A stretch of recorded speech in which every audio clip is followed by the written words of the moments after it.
And why don't we call the roll? Start with Ginny. Jenny Najmi here. Eric. Eric Eisenhower present here. Jennifer. Jennifer Dial present. Mark.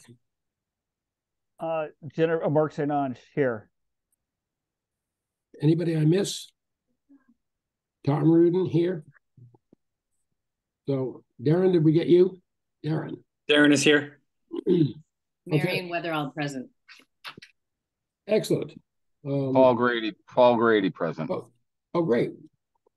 Where are you, Paul? I'm actually in my car because I just went to the I'm putting lights on. I went to the vigil, then planning board, and here I am.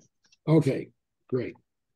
All right, we have a ambitious, at least financial agenda today, so we should get started. Michelle, you're the star of the show, so why don't we begin, and you can begin in whatever order you prefer. Sure.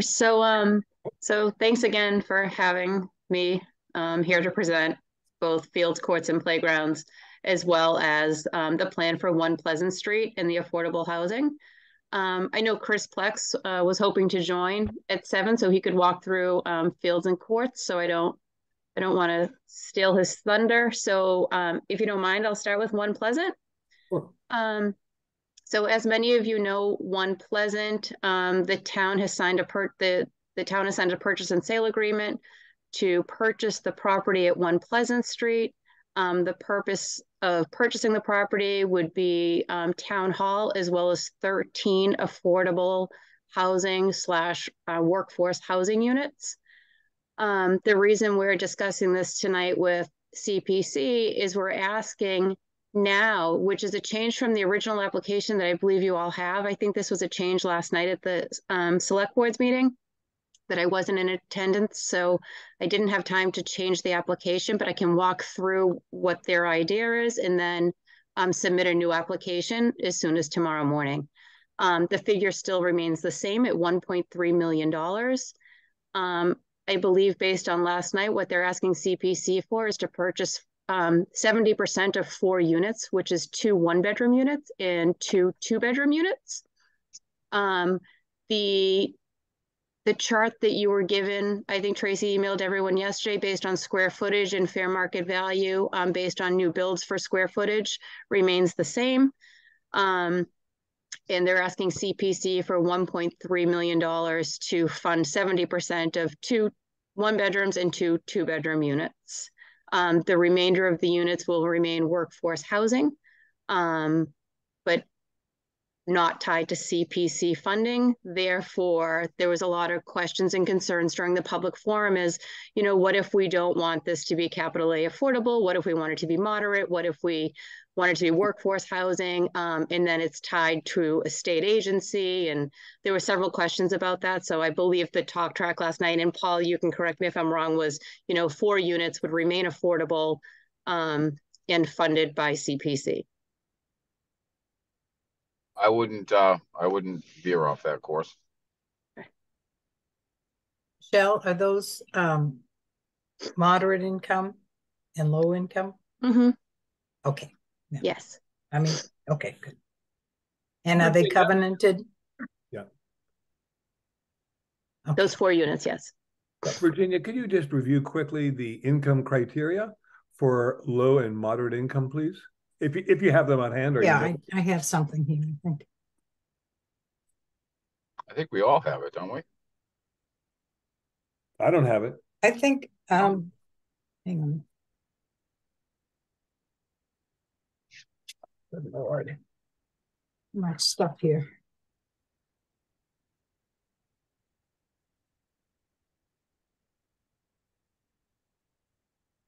Sorry, I did print that out. There it is.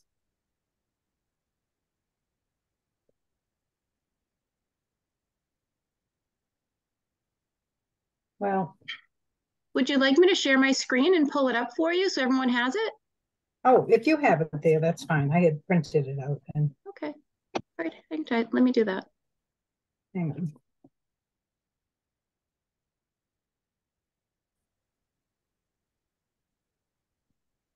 Tracy, can you please give me screen sharing capability?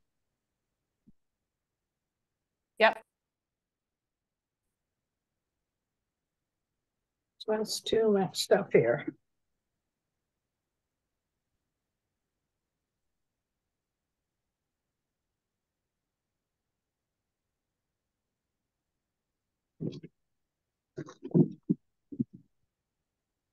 Can everyone see that? Yeah, yep. Yeah, here it is. There you go, CPC, Jenny. yeah, CPA funds. Go back to the last page, I think.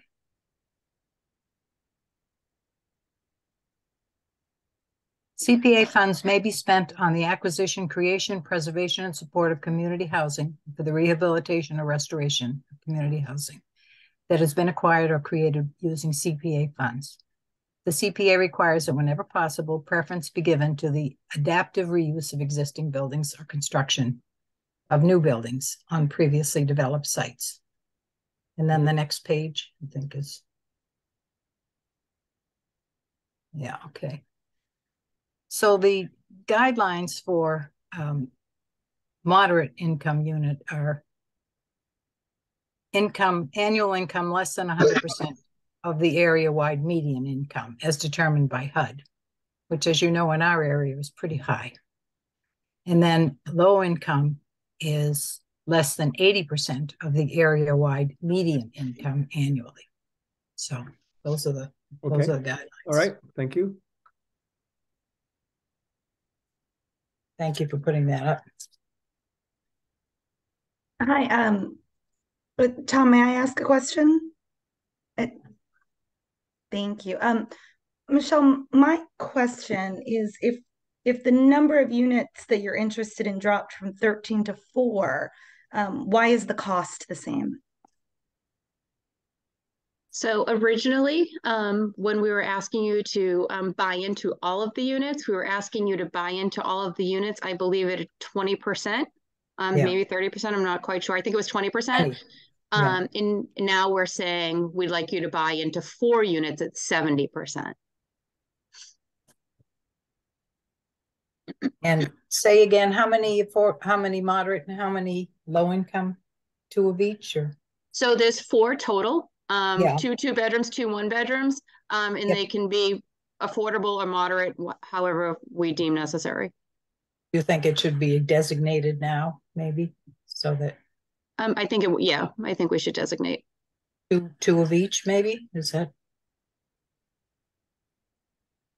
What does anybody else think? 2 moderate income, 2 low income. I guess my question, Virginia, why don't we have 6 of each? Why don't we have all 12 being low income housing? I assume there is a need for, or am I wrong there, Virginia? Well, I thought that they were all going to be moderate or low income. Yeah. If they're not, then the CPC could not, support those. Yep. Yeah. But the word around town originally was, oh, we're going to have 20 apartments and they're all going to be affordable income apartments. So I guess that's changed. So the others are just sort of market-based. So what they're thinking is they'd be workforce housing, which is also affordable, if you will. But they'd be based on a lottery, and there's a lot more to figure out for that component, but they would still be affordable, but mostly moderately affordable versus low income. So would they be covenanted and not sold on the market at more money next year? Yeah, I don't know the answer to that. I don't believe that is the intent. I believe the intent is to keep them all affordable. Michelle, I could add to that a little bit. Okay, thank you. Ginny, just by way of explanation, so we have the 4 that are already earmarked affordable, which adds in all the units. Michelle, I think you'll agree when they add to our affordable housing stock. What we're looking at and weighing some options are maybe some things that could help with police in town, teachers in town. So try to earmark it for people that live in town or want to work here that just don't meet the income criteria. And so it might be, but they would all be earmarked towards our affordable housing stock, right, Michelle? That's So correct. they would Paul. have to, yeah, they would have to fall within those income criteria. Yes. Yes. I like the idea of making something available to people who work in the town, for sure. I mean, I Virginia, do know a lot. Virginia, let me ask you a question. You say you're in favor of making housing available to those people that work in town, and I can understand the logic behind that. But would that be to the exclusion of the needy and, you know, other people who are more needy, or how do you Well, personally balance that? I mean, if these are people who work for the town and who fall within those guidelines of less than 100% or less than 80%, Yeah. you know, Yeah. and there probably are a lot of people in the town that do, wouldn't you think? But then that has to be regularized. Would there be a restriction on that? That would Yeah, there should require be. that those units that we don't fund would be for low and moderate income, whether they, you know, assuming that there'd be some town employees that would fit that. Or not? Would there be a covenant on that, or would there not? I believe that is the original intent, unless something else has changed that I'm unaware of, but I believe that's the intent. Well, that's something, a restriction we could put on us if we wanted that. We could Well, it would be earmark hard it for as us to put a restriction on property that we're not funding, right? I mean, But the town, we could make it a condition of the grant that provided that that restriction is put on, if that's the view of the committee. But I don't think we can order anybody to do anything other than tie it to the termination of the grant. well, the 4 units that we would be funding partly, we Yes. could. Yeah. That's right. Yeah. Jenny, can I ask a question of you? Like, can you tell us about affordable housing? Give us some more overview of what percentage is in Cohasset, Well, and what are the needs versus the wants? Yeah, well, we do have certainly needs in the town. The problem is we're in the Boston area, so our definition of affordable is a lot different than it is out in Worcester or some, you know, other more remote place. So, you know, in my mind, it really isn't all that affordable. But we do what we can do. But as long as we have some low income in there too, I think. There are lots of people who would fit that category living right here in town. I mean, we're 60 Elm Street is different because as I mentioned before, that is income based. That means that if my salary or my income goes up or goes down, my rent is adjusted accordingly. That's different than affordable housing, which is based on an area-wide figure put out by HUD based on the average prices of housing and, you know, and then the criteria of less than 100% of affordable, less than 80% of affordable figures. So that's, I don't know if that helps, but it's just pretty high. Yeah. I guess my feeling is, Virginia, I would like to see the moderate and affordable, as what we call affordable housing, be a higher figure. I suppose the select board has decided that's not going to be the case. That anything more I'm going to interject there, Eric. No, we haven't decided that's not going to be the case. As a matter of fact, we're working diligently. Michelle will attest to this. What we're doing is, again, looking at things for people that work in town. Perhaps it's an option. They may still all be just affordable units. So I want to emphasize that. We're not looking right now for market rents. We're not looking to high end them. So I want to assure you of that. Yeah, Paul, the issue I was bringing up was that I would be very happy to spend more CPC money to expand the affordable from 4 units to 6 or 8. I think there's probably a need, and have the CPC had a greater involvement, which would be to the detriment of working people. Now, that's my personal feeling. Maybe other people share that, but it comes down to really in the end to the select board as to how they want to split the 12, you know, between affordable for people in the open market and affordable people who would be employees. So, but I wouldn't mind having a greater financial support, Ginny, to pursue our desires to support low income people. But I think the difference is before it would have covered everything because it was 20% of all of the units that we would be supporting. Now this is reduced to 4 units, 70% of 4 units. which means the capacity to put covenants on them is more limited. Yes. Maybe I can make a suggestion. So we're hearing of this project. We're going to talk about fields, courts, and playgrounds next. You do have a calculation of how much funding you have available. Maybe we go through all the projects, and then if you decide that, you know, CPC would like to fund additional units, then we can talk about that. Once you realize, you know, what type of funding you have left and how many mechanisms you have there. And I mean, I think everyone's open to, you know, CPC support of additional units. That's definitely not a problem. We just want to make sure that you're comfortable with the reserves you have and the bond payments that you would likely pay, that you have enough money in your fund. Probably not. Yeah. Or more units plus the. As we look at this affordable housing application, do we know of any other affordable housing applications coming forward that we should consider or just know about, just to know what's in the pipeline? No, the only thing, and I think you approved it during your last meeting, was 460 Elm Street. And I think that was in the amount of upwards of $70,000. And that is the only thing that I know of that's coming this year. Could I interject something here, since it's a good moment? I added the figures incorrectly. I had the correct amounts in there, but I added them incorrectly. You voted for 77,828. It should be 87,828. And at some point in the meeting, I would be very grateful if the committee would add that other 10,000. Let me suggest that we come back at that at the end. Okay. And look at that as an amendment to the original, see if people are comfortable. Sure. Paul, I wanted to ask, do you think the select board would be comfortable if the CPC put a restriction on our participation based on maintaining all of those units as affordable? Even though I'd say the affordability of certain groups. I would say that we're open to all options. Again, all the units are going to add to our affordable housing stock. I don't envision us really doing too much differently. There's been ideas floated around. What's the best income revenue or generator for the town? We want to make the building maybe self-sustaining, so it's paying for itself while maybe perhaps paying down its note.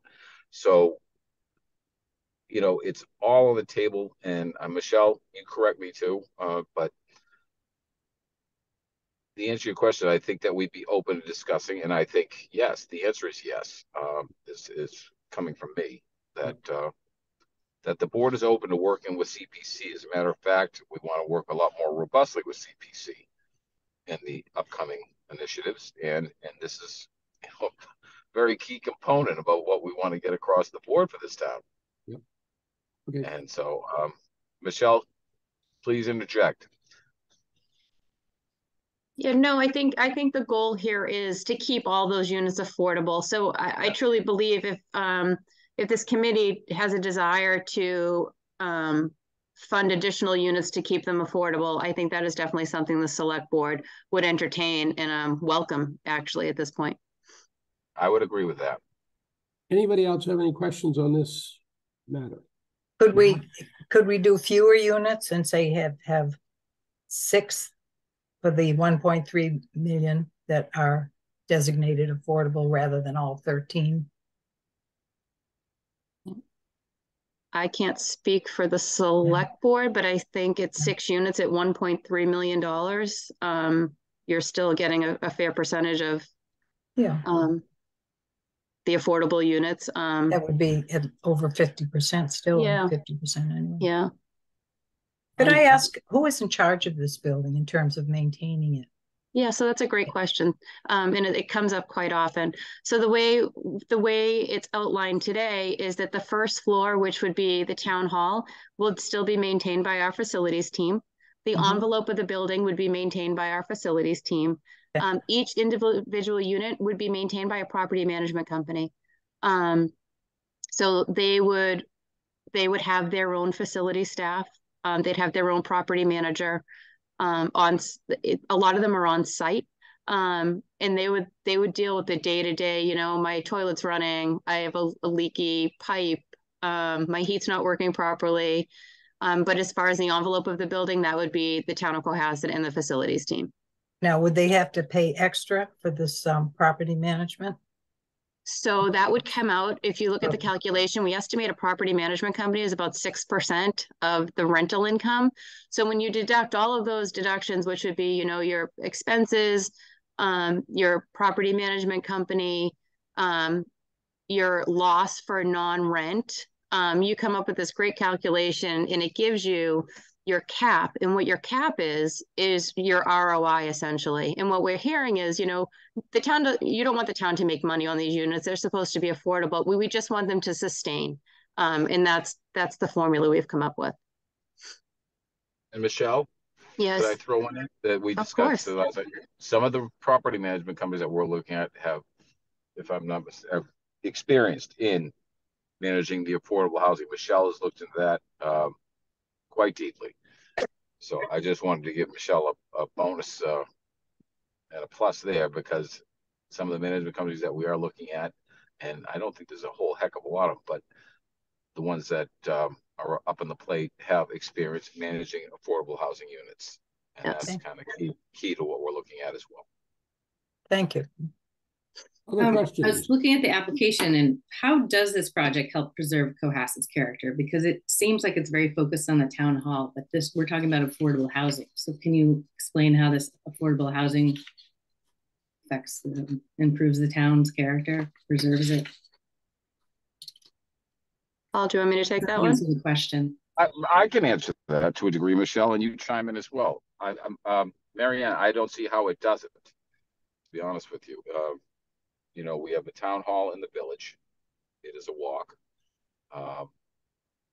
So all public business can be conducted there. It answers the needs of the town. The building is up, ready-made, and affordable housing, which is something the town is concerned with, as we all know, will bring that benefit. And again, it adds to our stock. The building, if the way it's envisioned, will be self-sustaining.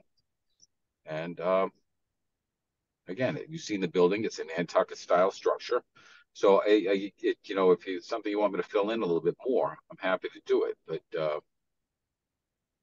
But you know, we looked around. This came to light. Michelle dug into it, and you know, right now the board feels it's something that really makes sense. And again, it does preserve the character, I believe, in its style. And we're not asking. We're not spending $26 million on a single structure. So what it's doing is answering quite a few needs. I just want to focus on the town hall. I want to focus on affordable housing, not on the town hall, because that's what this application is about. Could I add something to that? I wrote something, address that in our grant. And I think it's comes down also to maintaining the traditional population of the town as best we can, and not freeze out low-income people, people who can't afford to keep their houses anymore, and so forth. Because all of those people contribute to the character of the town and always have. So when I grew up, I would agree with Cohasset, I agree with that 100%. When I grew up, Cohasset was a very diverse community economically. A lot of people worked at the Bethlehem Steel Yard. A lot of people were fishing. A lot of that's been lost. And we now are a community of financial executives, and anything that brings back some sort of balance, it seems to me, is a step in the right direction. Yeah. I think agree the with that. application requires that to be put in here. Marianne, when I resubmit the application with the actual numbers of whatever we decide tonight, I'll make sure that that's all answered. You can borrow mine if you want. Okay, thank you. I've worked hard on it. Sounds great. No, I'm kidding. Tom and Ginny, I think you nailed it right on the head. We've become very much a bedroom community. As a matter of fact, I'm down on Cushing. My part of town was, the Lobsterman. It was actually called Whiskey Row. So, and we still see the quote unquote, I hesitate to use the word, but the townies chiming in what they feel they're losing. And if we can bring some of that back, I think that it unites the town quite a bit more. And if we can help some people who are downsizing, maybe can't perhaps afford or, to live in town anymore. And I think that's a definite benefit. Great. So thank you, Tom, and thank you, Ginny, for saying that. Sure. Any other questions, Darren, Mark? I think you're on mute, Darren.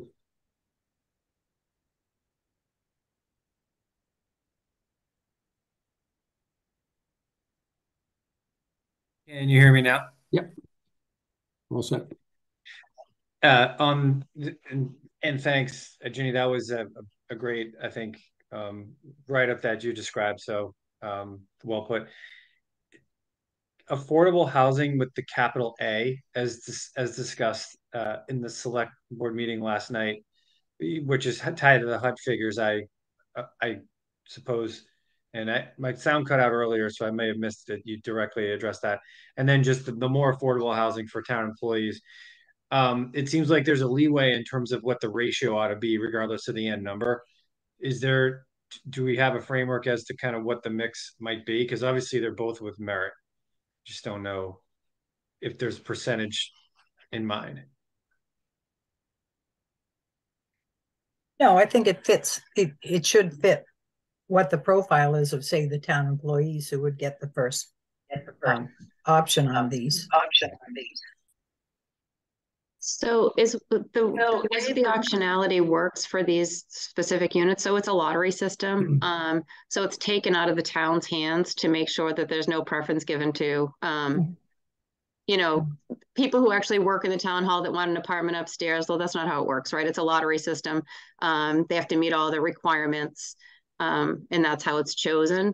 And I think within the next week or two, we should have a solid proposal from our property management companies that we're looking into to tell us exactly how that process would work to make sure that, you know, it's fairly diverse and affordable, moderate, and workforce housing.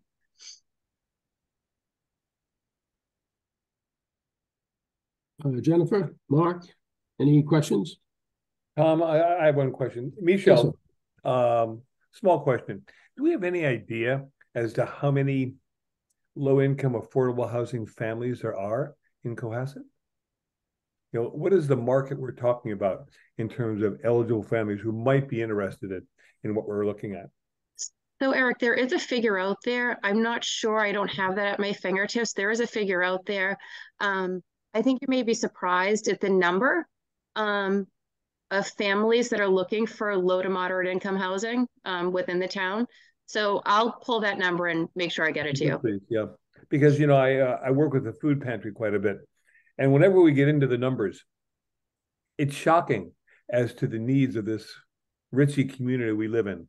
There is an underbelly of great financial need in terms of meeting day-by-day food requirements, housing requirements. I think that a lot of us don't understand. It's in the case of the food pantry, we have 110 families who partake in that.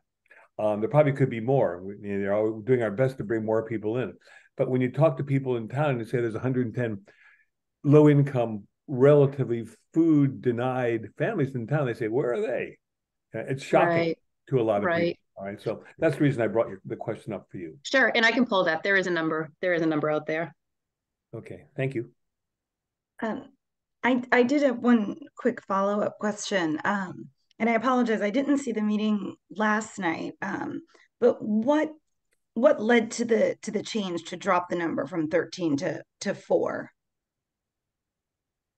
So, Jennifer, I wasn't at the meeting last night, so I don't know that I can actually give you an answer. And I think Paul is trying to figure something. Oh, there he is. But what I can tell you is that I don't want to steer away from the fact that they're all 13 units will remain affordable. I don't know why the decision was made just to have CPC fund 4. And maybe Paul can speak to that, but they are all going to remain affordable. But affordable means covenanted. When you say remaining affordable, that means they have to be covenanted so that they cannot be sold above a certain. Isn't that correct, Tom? Above a certain amount of money? I believe that's correct. But I'd need to check. Ginny, do you mean sold like on the open market? Just for clarification. Well, if you have somebody comes in and they purchase an affordable unit, what we call an affordable unit, unless it is covenanted, they can sell it for whatever the market will bear, as far as I know. These are all going to be rentals. Okay. Oh, so I thought people were purchasing them. No, Oh, okay, all right. Then I'm No. And Michelle, I'm correct in that. okay. No, it's Yeah, my so fault. I thought they all were will for sale. they will all, as I said, continue to add to our stock. And Okay, again, we're just mulling around ideas, what's best for CPC, working as a team. All the units will continue in perpetuity to count towards affordable housing stock. It's just basically just structuring the finance plan, and would they be coming in? I would assume. well, to But me, you listen, could use the money any way you want, as long as we have, my concern would be that you have a certain number of low income affordables. Or anyway. And then the Jennifer's rest could be question, I moderate think, was Jennifer's question to Paul, I think, was why did you change the formulation as it pertains to CPC? From I'd say the formulation has never been, units. Go ahead. it's never been written in stone. What we're trying to do is just find the most thing. Then also, as Michelle had mentioned, we're looking at, setting up a lottery for, say, I'm going to use it because just having some experience working with some of our police and fire. Again, it'd be a fair and open and above board lottery system. No one's going to get preferential treatment. But in dealing with the firemen alone, I just, I would say probably 99% of them live out of town. And many of them grew up in Cohasset, a few, and some of them didn't. Many of the police officers, they're out of town. And again, you brought it back, you hit it perfectly. Is we want to bring that character, that small town. So that is a good part of the reason. Are we able to do that perfectly? We don't know yet, but that's all a work in progress. So we wanted to have some room to see if we could set up any of these systems. Thanks, Okay, Paul. Jennifer, does that answer it? Yes, thank you, Paul. I had one question. Yes, ma'am. Who will be renting these units? Will the town be owning the units and be the rent, I guess the leasing of them, to rent them out? Who will be managing that? So the town will remain the owner of record for these properties. There'll be a property management company that is hired strictly to maintain, rent, and take care of these units. So the town won't be doing any of that. Okay, thank you. Here's some useful information. I'm grappling it up. How much do these sell? Okay, so moderate income household of one, 104,510. Low income for a household of one, 83,608. And then it goes up from there to low income, a family of four, 119,440. Moderate income, a house size of three, 134,000. So that gives you an idea. I don't know how much people in town make, but you could look at this and kind of judge how many people might qualify and be interested. Well, these are 1 and 2 bedroom units, right? I wouldn't imagine we'd have many families of 4 in those accommodations. Okay, any further questions? All right, Michelle, why don't we move on to your next agenda item? Okay, great. So my next agenda Michelle, item. Yes. You are going to be on Fields and Courts. I'm sorry to interrupt. Okay. This isn't going to make it tonight. I'll follow up with you. Okay. All right. Thanks. So I think I've presented this several times. I'm mainly here to answer questions about the proposal, but I'll run through it very quickly again. What we're looking for is a package. The package includes tennis courts, which would be 6 completely renovated asphalt tennis courts with a new retaining wall, drainage, and a complete overhaul of that site on Bancroft. The second item is the lacrosse/sports wall at Sawyer Street. I understand that CPC cannot fund any turf. Therefore, the ask was originally of $100,000. We are only asking, sorry, that's my dog. We are only asking for $25,000 for this specific wall, and that would be for the earthwork and the wall itself. The next project that we're looking for is the Beechwood Playground. The Beechwood Playground is a complete renovation, and that includes ADA accessibility from a poured-in-place rubber pad, new fencing, bollards, new drainage, all new equipment, And I can say when we had our last inspection for the playground, we learned that not only were we not ADA compliant, but that our equipment didn't meet the standards of a playground because the equipment there is for older age children, and you need a mix of younger, middle-aged and older children to make it really, I guess, a playground of the future. So also included in our package would be the Deer Hill Field. We're focusing on the Deer Hill Field. The price tag is $1.8 million. And the reason for that price tag is we're looking at lighting this field. So this would be an overhaul of the softball field, as well as the grass that you see there today is going to be a new grass field. And it's going to be regulation size for lacrosse and field hockey, because those are two sports in the town that just don't have a home. So we're looking to get them a home, get them a place to play games, practice. The softball team has been great in town. I mean, it started off with a partnership with Hull. It's now self-sustaining. There's girls joining every day. It's a great program. So we're looking for all of those items in a package. Is that 2 fields at Deer Hill then? Nope, it's just one field, but it'll be lined for both field hockey and lacrosse. You know that the guidelines require that you, even though you like a package, they require that you prioritize if you have more than one project. Yep. Okay. So what are your priorities here? So I don't think I'm the one to make the list, even though I would like to say, I think, and this is my own personal opinion, just from what I've heard, I think tennis is extremely important. I think it's something that's come before for many, many years now. We have learned that if the tennis team does make it to the tournament, they will not be able to play at home because the surface is not really playable for tournament level. I know Beechwood Playground is equally as important. You always want to bring everything up to ADA compliance. And I mean, everything is important. I hate to put 1, 2, 3, 4 on them, but the 2 projects that I just mentioned are the projects that I've heard mostly about for many years. Paul, does Michelle, the can you selectmen have does the select board have a priority that you're aware of? Or? I have to be honest with you. We consider them all a priority. They're an investment in our children, our future, bringing some competitive spirit back to town. As Michelle alluded to, the softball team is taking off. It's grown in leaps and bounds.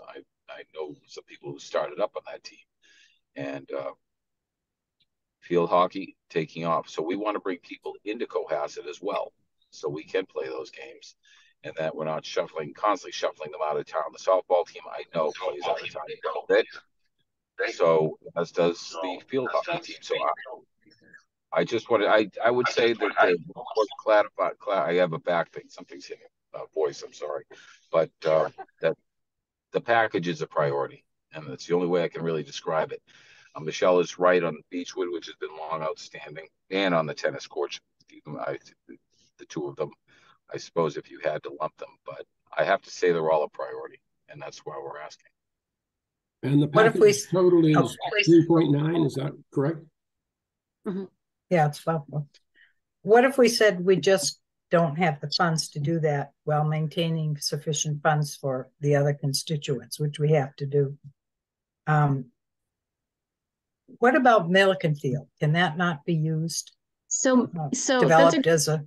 Yep, that's a great question. And Milliken Field can be used. However, when you have a grass field, unfortunately, you can't use it all the time because what grass needs is rest, right? So that's the way it regenerates and it grows and becomes playable. If you put all these kids on that field all the time, they're going to have just mud.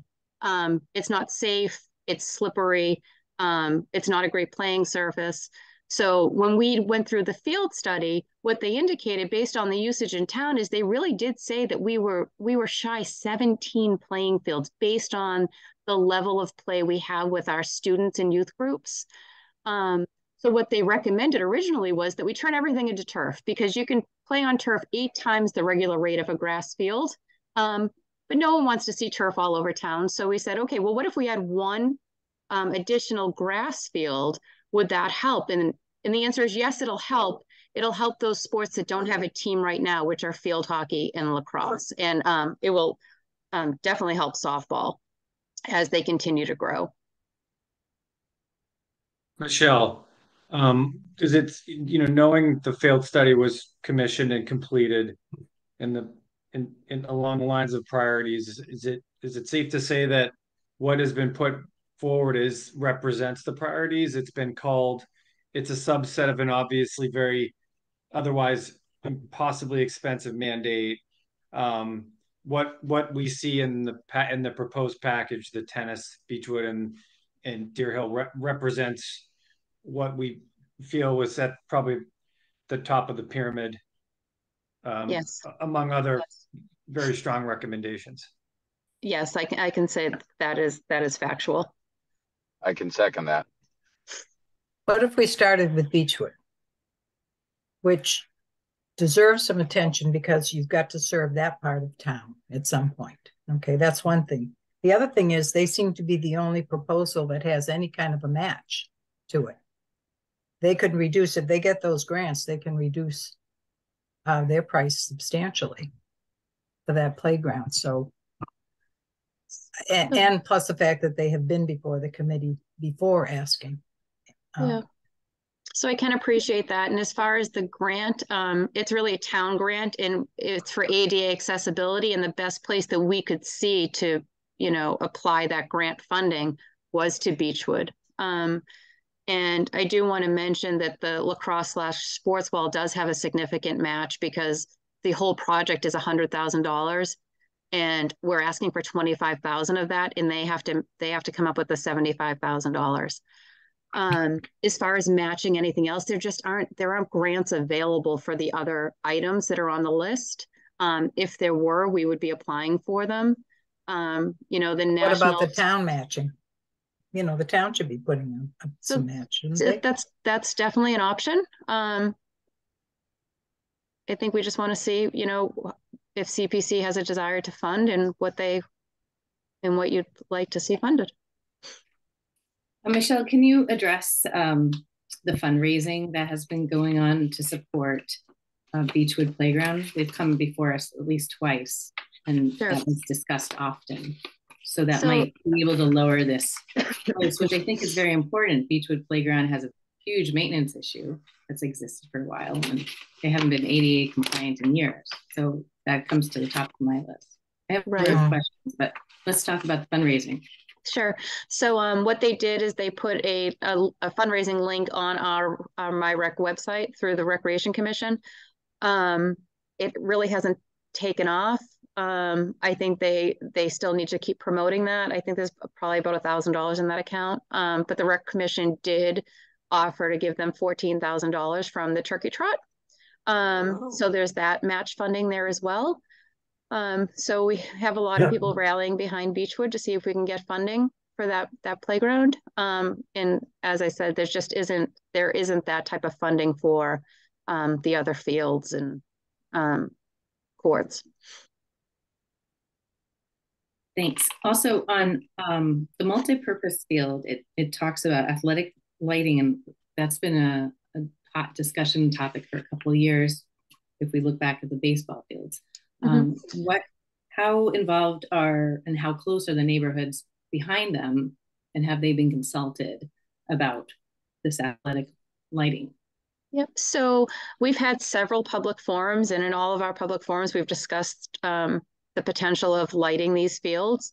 I don't think anyone has opposition to it that I've heard. There's definitely some concerns, just as there were with the Barnes field. What time will they come on? What time will they be shut off? Will they ruin our quality of life all summer long? And, I think we've learned a lot from the Barnes complex as far as the lighting is concerned. And I think if we follow a similar path, I don't think there'll be any resistance to having lights, because they really have become a great steward of the neighborhood. And I think people realize that everything that that CYBSA said they would do, they're actually doing and more. So I don't think the lights are really in opposition here. And it's also in a relatively enclosed area, so it's surrounded by trees. And Why do we need lights? Are there going to be night games there all the time, or what? So the reason you put lights on an athletic field is just to extend the play. So if a softball game is running late on a spring night, then they don't have to stop their play at 7:30 because it's dark and they can't see the ball any longer. So it'll allow them to extend their play. The same with lacrosse and field hockey. So from lacrosse, I have to say something really popular amongst the kids is being able to play under lights. They just love it. It's really nice, but no, it isn't. It is nice, but I'm saying it's something that, you know, if you have games back to back to back, well, now you don't have to stop your games at 6 p.m. that are going to go for 2 hours. Yeah. You now turn those lights on for that extra hour or two when you extend your play. My understanding is that CPC can't do lighting, so that's this right. is not something that we will be funding.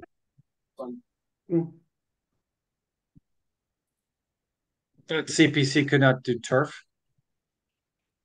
That's what I'm told. Yep. They cannot do lighting. Turf. Yep. So do you have, Okay. if I'm wondering, Michelle or Paul, do you guys have a breakdown then of what, you know, so just since we're talking about Deer Hill, the grass, the softball diamond, the lighting, the fencing, do you have like a breakdown of what you're anticipating each, and this would go for everything on this list, of what you're thinking, like, where does this $1.8 million come from? Yep. Lighting is, you're thinking is X, fencing is Y. Like I know I've seen a lot of things out there, but do you have like a concise list of what each item is costing so we sort of know exactly where this money is going? Sure, Jennifer, that's a great question. And yes, I do. Right now, what they're called is they're just an opinion of value from the consultant because they haven't been bid yet. So we have a very conservative opinion of value on all of the items, but they are exactly what you're asking for. We have an opinion of value on the lights, on the fencing, on the drainage, on earthwork for each project. And I'm happy to share that. That would be helpful. That'd be great. Yeah. And also that while we're talking about the Deer Hill field, having had a child that just left Deer Hill and one coming into Deer Hill, have you guys talked to the schools about how changing, I mean, this is the recess field, and if you're putting a lacrosse field out there, you're putting lights out there, I'm sort of picturing the kids playing recess like on alumni field. The fun run does the biggest fundraiser of the year on that field. I know they're having a movie night on that field next week. So how is creating this field going to affect the recess with lights, and what has the principal, the superintendent, the school administration said about these proposed changes? Sure. So I can answer a lot of that question. As far as the recess field and impacting the fun run and things like that, it's just an improvement. It's not going to have any other impact than improving what they already have today. I can tell you I've sent notes back in July to Dr. Sullivan, the athletic director, and school business manager, and they support us moving forward. I think the athletic director has a different perspective that it's a constant struggle to find fields for a lot of these kids. So this would allow them to play at home more often, which is great, and that keeps the community together. As far as the lights, they'll have no impact on the children on a day-to-day basis. They probably won't even realize they're there. So I'm not I wouldn't worry about that portion of it, and I just think it would be an overall improvement to the school grounds.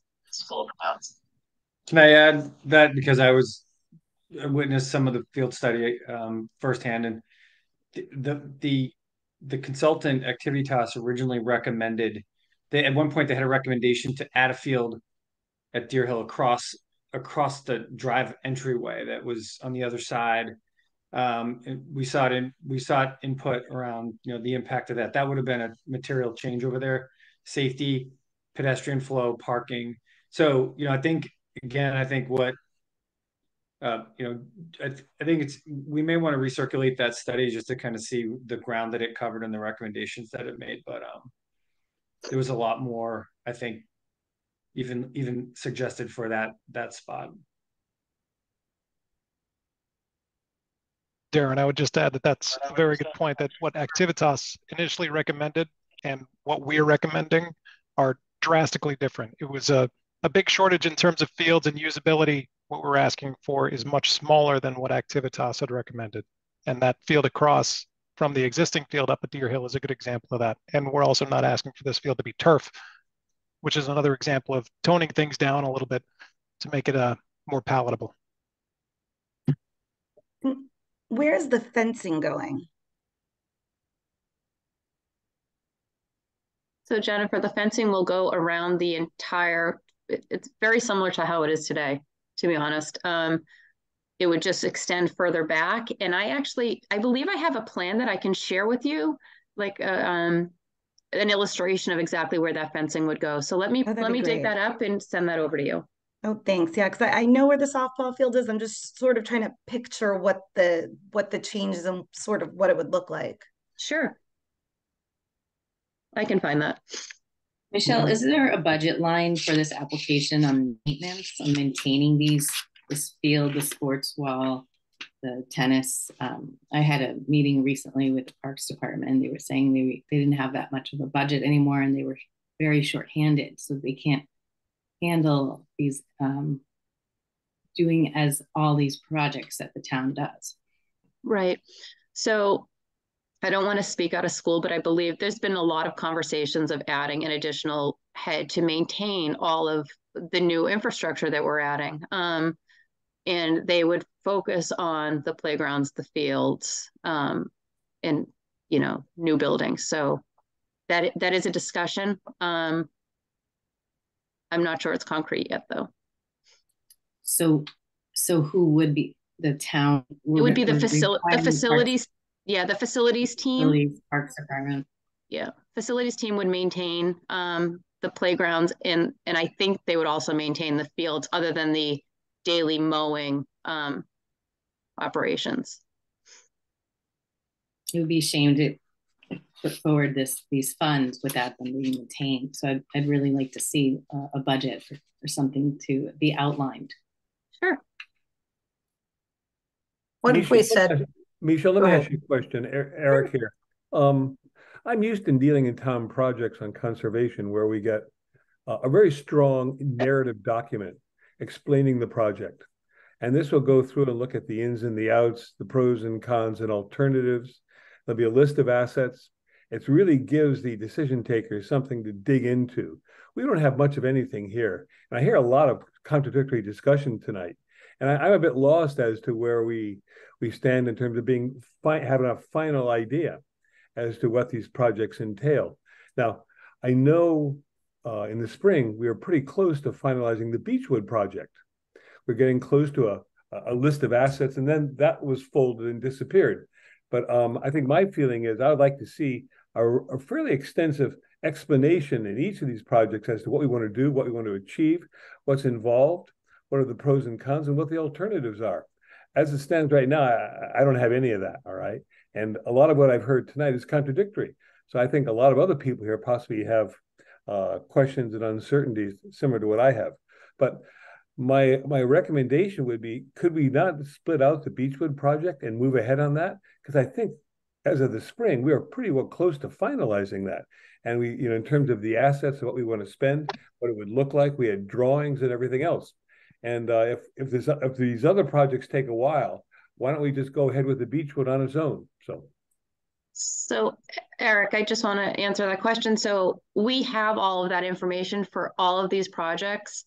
I will reshare with the committee. There's a lot of new members. I'll reshare an entire packet with all the information. More so the information that Jennifer's asking for, which is a breakdown of all of the different components that go into each of these projects. Yeah. So I'm happy to do that, and you'll have that tomorrow. But tell me, is there any way we can move ahead rapidly with Beechwood?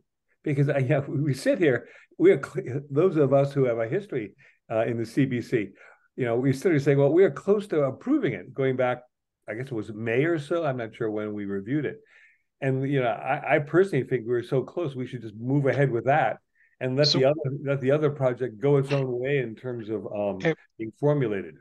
Eric, if I could jump in there, because I was on the much. CPC when we were looking at the Beechwood project, and we got, I would say that was contradictory information about where the funding should be coming from and who was budgeting for it. So that, to me, there was certainly a breakdown there, but I also want to emphasize that the projects that are coming forward today should not suffer as a result of the breakdown of what happened with the Beechwood project the first multiple times around. But, at least we had drawings and photographs of the equipment in Beechwood.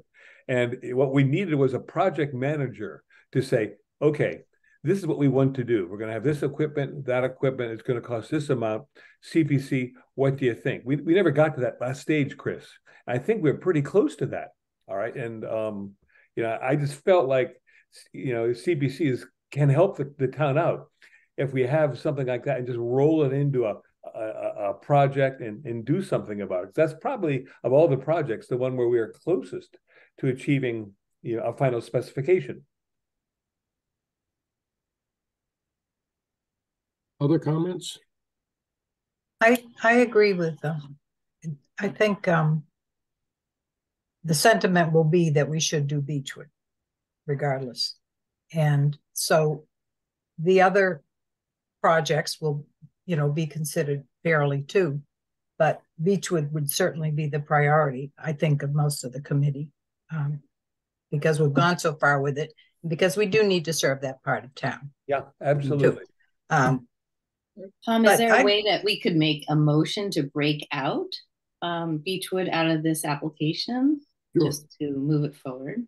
But don't we need to really say, okay, for all these projects, we obviously can't fund them all from CPC. So if we think about how much our limit would be for the housing and for at least two of the playground projects, can the town come in with some match on that? I think it's a lot to ask the CPC to fund all of that. That would be like $5 million. That's more than we're going to have without taking away from every other possible project for the next several years. And we can't do that. So, Ginny, by match, are you saying that CPC could take on 50% of the cost and the town would take on the other 50%? I mean, if we did the housing and say we did, one large and one smaller, like Beechwood and maybe the tennis courts or something, or, that the town should come in and fund some of this too. Oh, absolutely.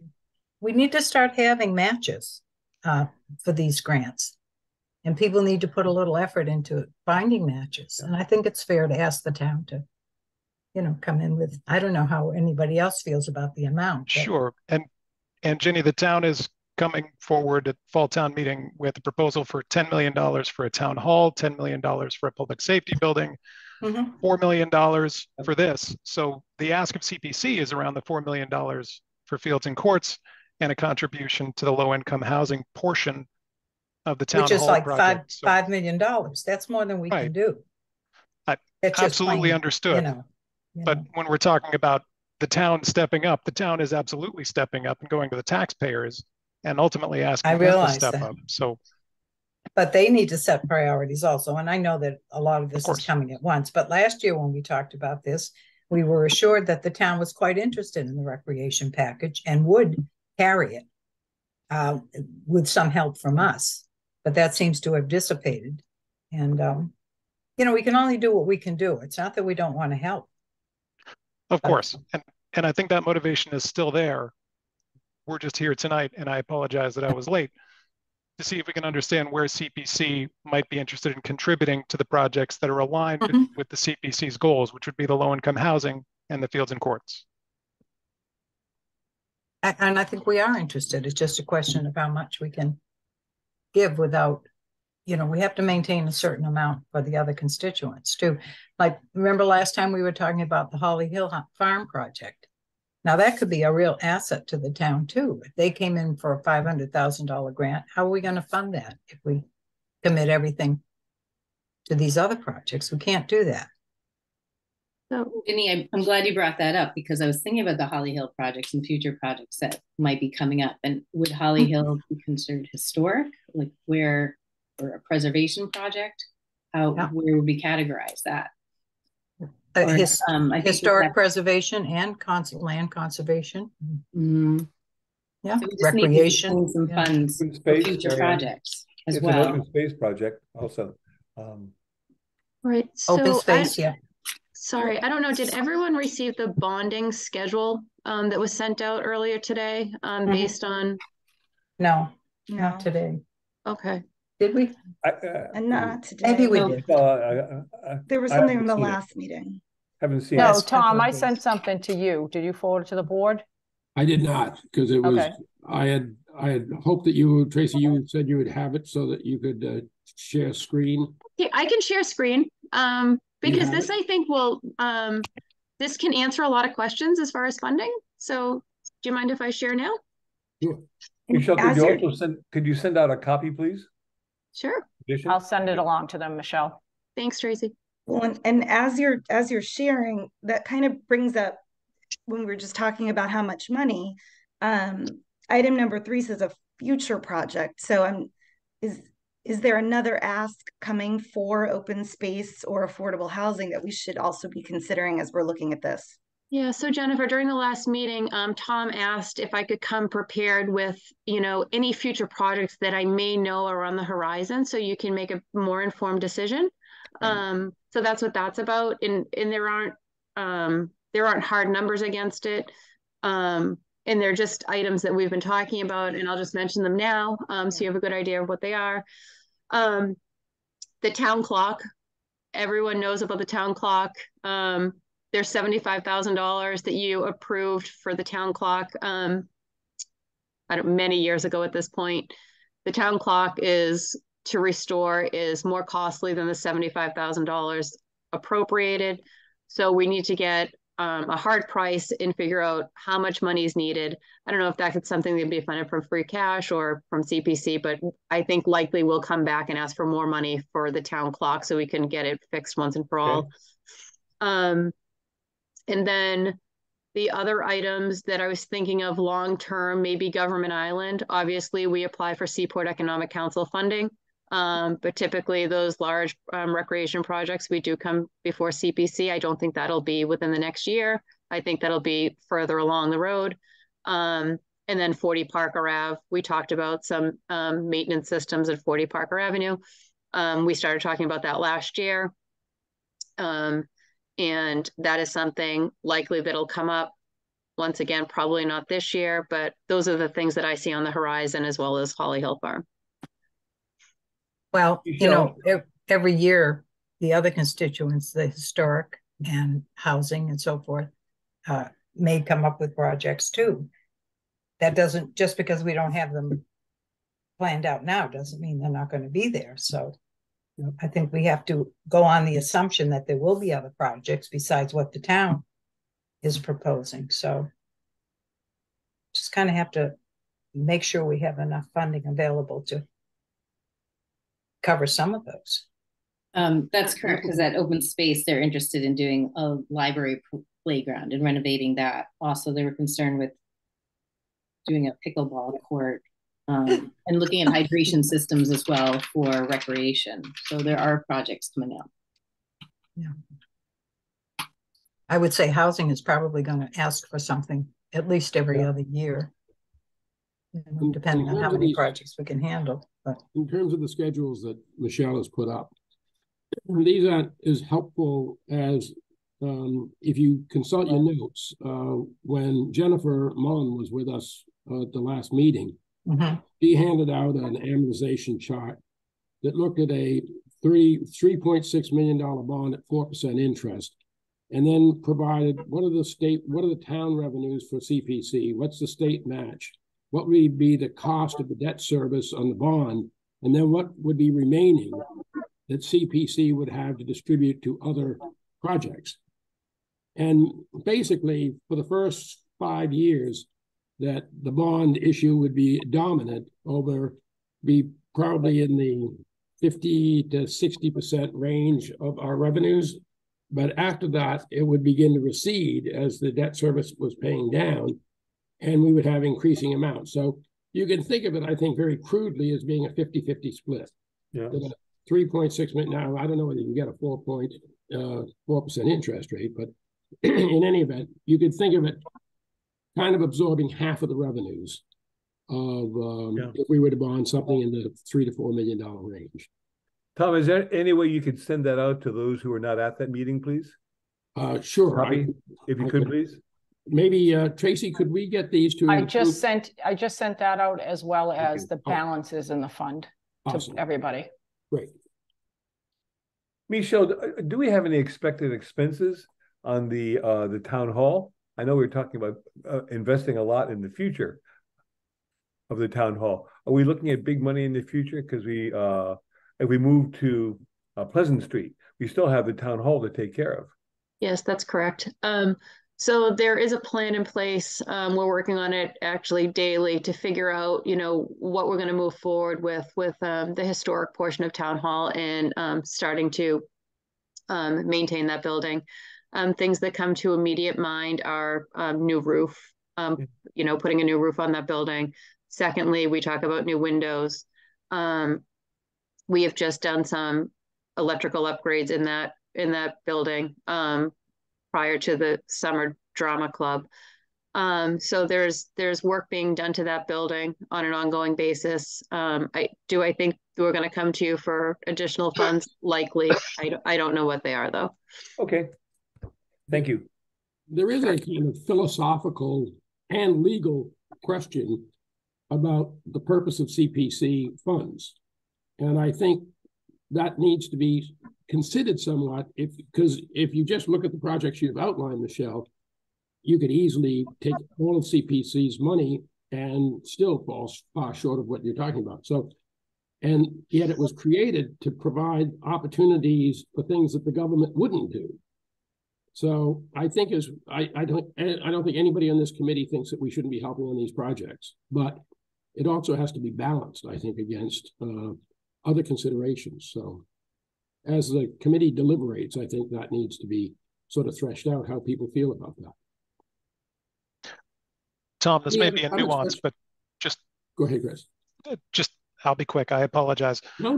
But just thinking about working in sync and not necessarily only doing things that the town wouldn't do, but making contributions to things that the town would like to do that are in keeping with CPC mission. So that may be saying the same thing in different words, but I just wanted to.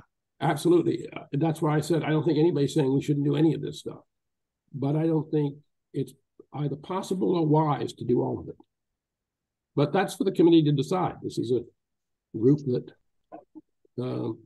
can thrash this through and figure out where they come down on it. Any other questions of Michelle?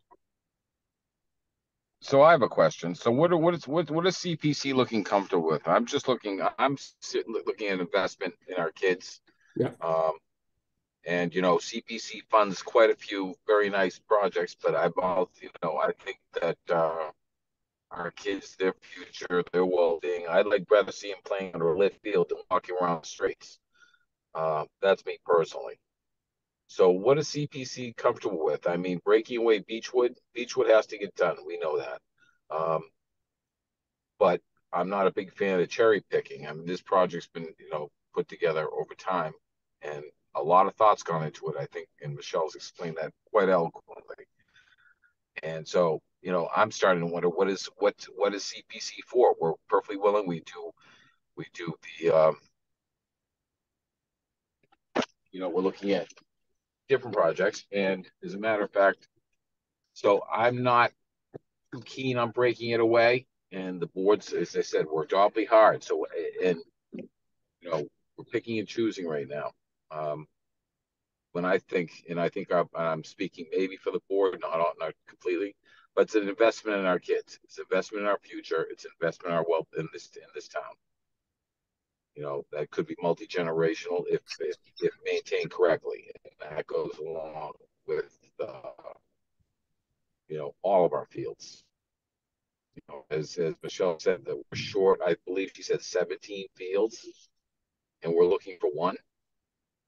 Why do we have 17 fields, I guess is the question. And we're short. Michelle, maybe you can answer that. Yeah, so we don't. We don't have them. No. Okay. But when you look at Being kids' facetious. participation in sports and the different sports that are out there and the wear and tear that that puts on the fields, that's what the recommendation was. And just by way of example, coming back to the lights. So I picked up my daughter from soccer practice at 6:30 tonight. The reason they only practice until 6:30 is because after 6:30, it's too dark to see the soccer ball. So the lights in Deer Hill and bringing Deer Hill up to spec as a regulation field are all in the interest of providing more space for our kids to play the sports that they want to play, to have the practices that they want to have. I mean, if you look at the number of times we end up over at the sports complex up on the hill by the landfill, it's a lot. We'd rather be using our own fields for that. And even that is booked solid most of the time. So it's really just about getting the flexibility to use the fields that we have more so that we can get the kids out there practicing. With somebody like Chris who has kids and playing sports, I don't think I can only speak for myself, as I don't think that personally, I'm against spending money on something that will be used for our kids. I think it's about finding the right sense of buy-in from the community and the facilities, like the Deer Hill School District, like how because it will impact them, not just during school hours but off school hours as well. I mean, it's about finding that partnership and buy-in from everybody to find the appropriate level of funding to also do the other important things in town, like the affordable housing, aspect of it as well. That's going to be the tough part, I think, for me, is trying to find that, and see that buy-in and participation from the school, from the town, and so on and so forth. I would just say, and that's a great point, Mark. I would just say,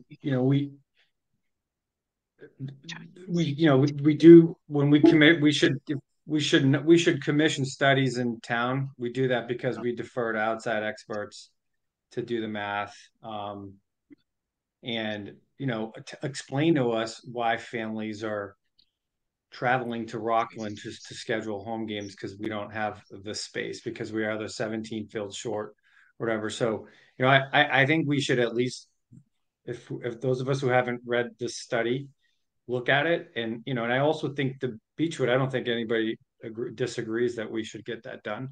I don't think the playground was even part of the study. Maybe it was addressed on some level, but the study was very comprehensive and overwhelmingly concluded that we're far short. So I think we got to, at some point, the study was $40,000, and I think we extended the scope of it. We ought to revert to that and just accept it. There's fact patterns in there that point to, if we don't do any of it, it prolongs this culture of deferred maintenance, and we're going to have to pay down the road anyway. So I'd love for us to just embrace the idea that when we have studies, we look into the studies and glean what they're saying, because it was pretty conclusive. So I would just point out, Darren, that there are two issues here. One is the program and the package itself, and whether the town should be doing this. That's one. The other is who's paying for it, and that's the second. And I don't think we're challenging the first. I think the question is, what about the second? When the town comes in with these proposals, they're always so overwhelming, as though I don't think there's a clear appreciation of the fact that the CPC, first of all, has 4 constituents that are all entitled to help. And as Tom says, the purpose of the CPC is to provide money for those projects that the town can't. Okay. And you just ask for so much money in these projects that it puts the CPC in a quandary. We just can't afford to spend $5 or $6 million at a whack without leaving out all the other the legal constituents of the CPA. You can't do that. But Ginny, I hope the CPC wouldn't limit itself only to projects that the town would never otherwise do absent CPC No, funding. So not I at think all. there's some But alignment you- that we're looking for, which is why we ask for partial funding in these cases. Well, We- but we've had a you're not history- asking for partial funding. That's the problem. We've had a We history can, we can of help you with partnership. partial funding, but you're asking for it all, and you can't So do what that. we're saying here tonight, it seems to me, is that we are asking for we're looking for another tax increase to fund something that's long overdue, because that's where we're headed right now. With CPC I don't know. 10. See, Paul, I mean, I know what that's I would one be that- comfortable with, but I differ with you, Paul, that you should put that pressure on the CPC. That I'm not putting pressure on. I'm it posing a seems like question. that. It I don't definitely think the seems like CP that. I don't think the CPC was designed to be a buffer against overrides. No, we've I mean, we done certainly many felt that. projects over the years that have funded projects, not just that the town has requested, but like other types of projects. And we need to publicize more of what we do so people understand the Yes. 4 quadrants that we do. And we have we do. a giant list going back to 2001. But the I think- future, Go ahead. we just don't want to, I guess, take away the entire budget all in one year for this, or all these for these projects. And that's what worries me about it, is I feel very comfortable doing Beechwood because there was so much knowledge shared about it over the past.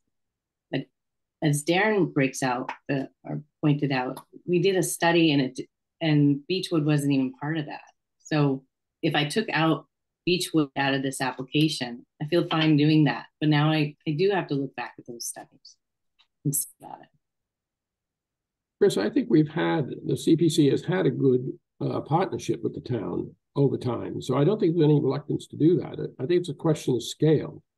And I think it's wide open, and I think it's perfectly appropriate to bring these things.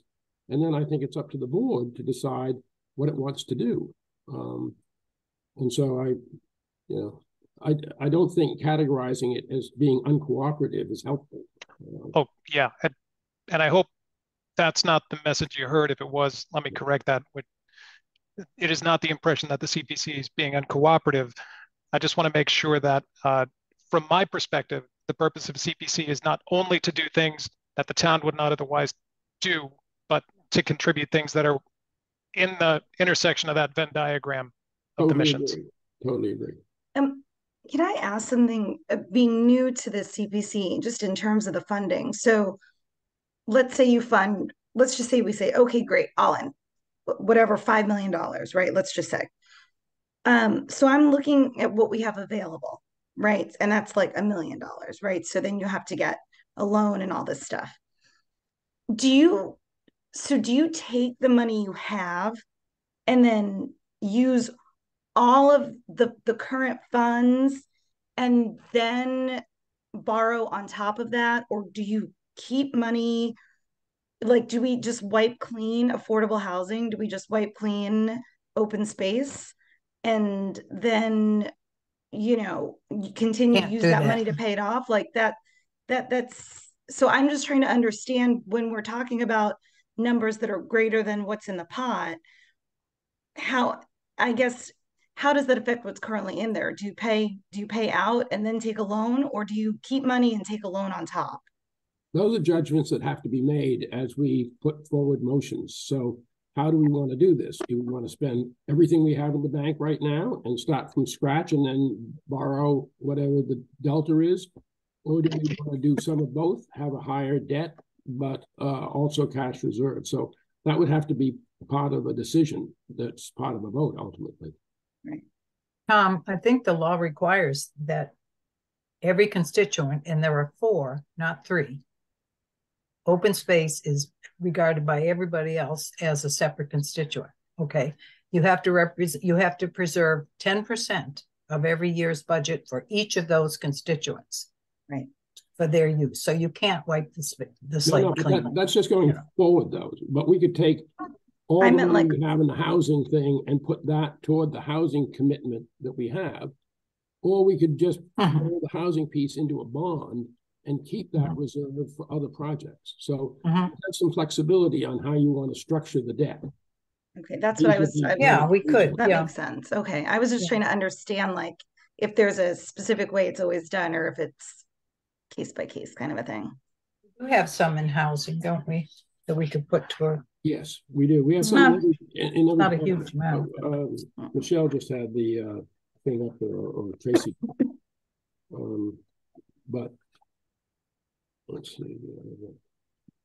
I don't have it right in front of me. We have that somewhere. But we can, yes, there we go. So in housing, we've got 122,000. 275,000. Historic preservation, 122,000. Undesignated, 1,000,003. Yeah.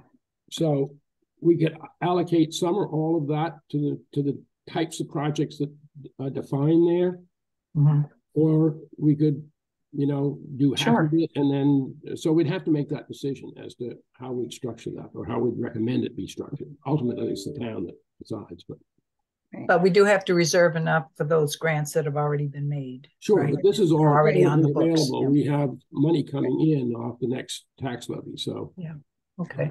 And this is something that is totally unorthodox and crazy, but just as I was looking at all of these numbers, and again, I don't know typically how much CPC spends each year, but I know we only take 1.5%, and you can go up to 3%. Has that ever been discussed? Like, does the CPC in the end need to increase its own surcharge to the town if the town wants more expensive projects funded? My gut would be this isn't the year to do that. No. We're looking at bonds. Whether down the road we want to do that, I don't know, but I wouldn't think this would be optimal timing. Tom, if I could just briefly try to encapsulate the feedback I think we're getting from the CPC. It sounds like there's absolutely, and I would characterize it as enthusiasm for funding Beechwood. There is openness to buying or contributing to the affordable housing units. But when we get into things like the tennis courts, which I would argue are still well within the CPC's wheelhouse, that's when we start to tail off. And when we get to Deer Hill, that's where the enthusiasm really starts to wane. I would put the tennis courts in. Okay. I think since they're the same as I played on in 1955, I think you can. Have they not been upgraded since, Ginny? Yeah. Well, apparently not. I've only been here 15 years. I'm assuming, are they well used? They're the only tennis courts we have, right, in town. They are well used. They would be more well used if they were in better shape. Sorry, Paul. Yeah. No, that's quite all right. I can emphatically say yes, they are well used. We have the high school teams, and a number of people just love to get up there, so the courts are used extensively. So we've had, and I don't know if it's because I'm not being at CPC at that time, but I'm quite surprised you guys haven't been asked about the courts before. But I know that the boards have many times. So the courts are very important. We'll say I'd go with the Beechwood, the tennis courts, and the housing. That would be my. I mean, just for the record, I'm not. I like Ginny. I think the tennis courts have been deplorable since I was a kid, and I think I had to play on them at some point. It's gone a long way back, Mark. No, not too long. I guess for me, the whole Beechwood thing is I'm not full. I'd just like more information from like the school committee and like maybe alternative kick-in, buy-in from them on on that, because to me that's like yes, it's a field that the town uses. It's for me, it's more of like it's on school property, and so I'm just kind of curious as to, I would be fully more behind that kind of project if, like somebody like Pat Sullivan or, somebody on the school committee said, hey, we can commit to X. It might not be a lot, but we can, commit some of that.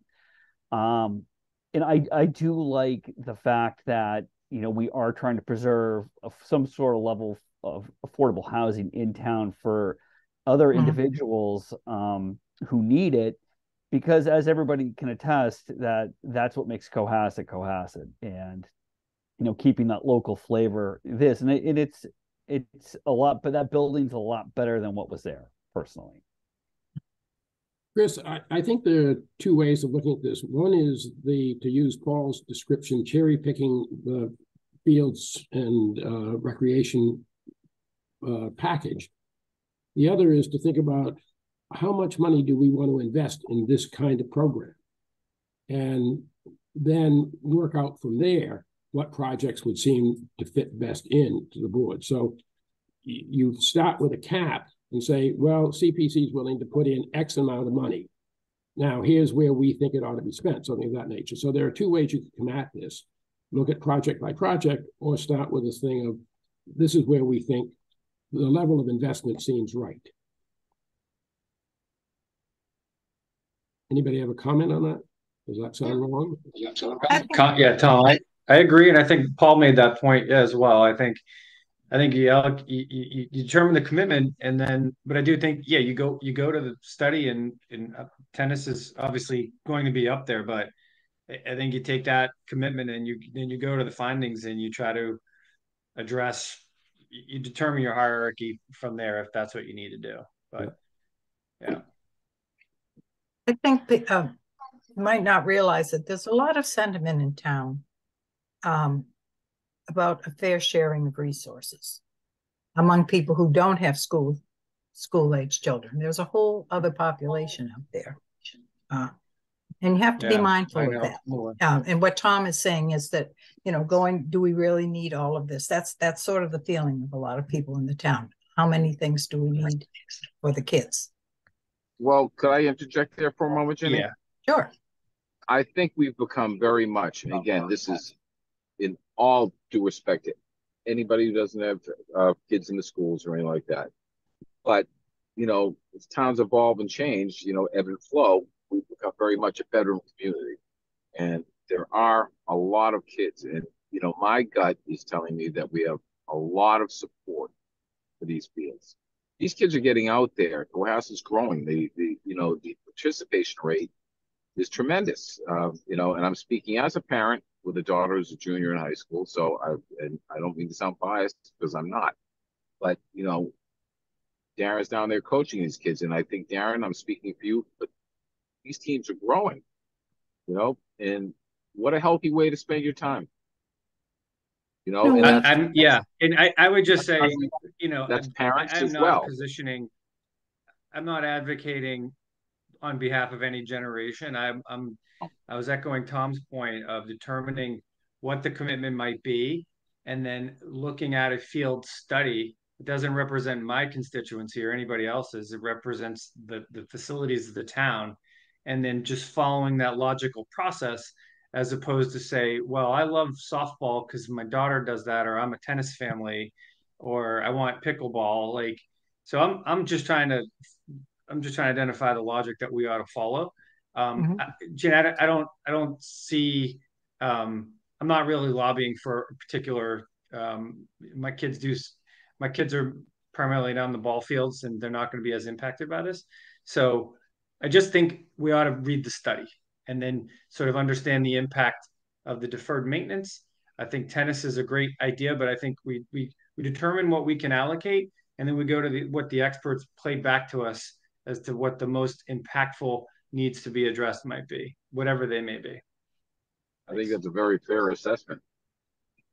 We did play sports ourselves. We had a lot of participation too. This is not a new thing to us. All along, kids in Cohasset have participated in sports, whatever was available. So I guess the feeling may be, how many facilities do we need? I'm not really arguing about that. I appreciate the big picture. I'm just saying, there's a study. We should commit to read the study. That's all. But what if the study says, well, this is more important than that? And, other people say, well, I don't think so. I think we ought to not vote to resource the studies at town meeting.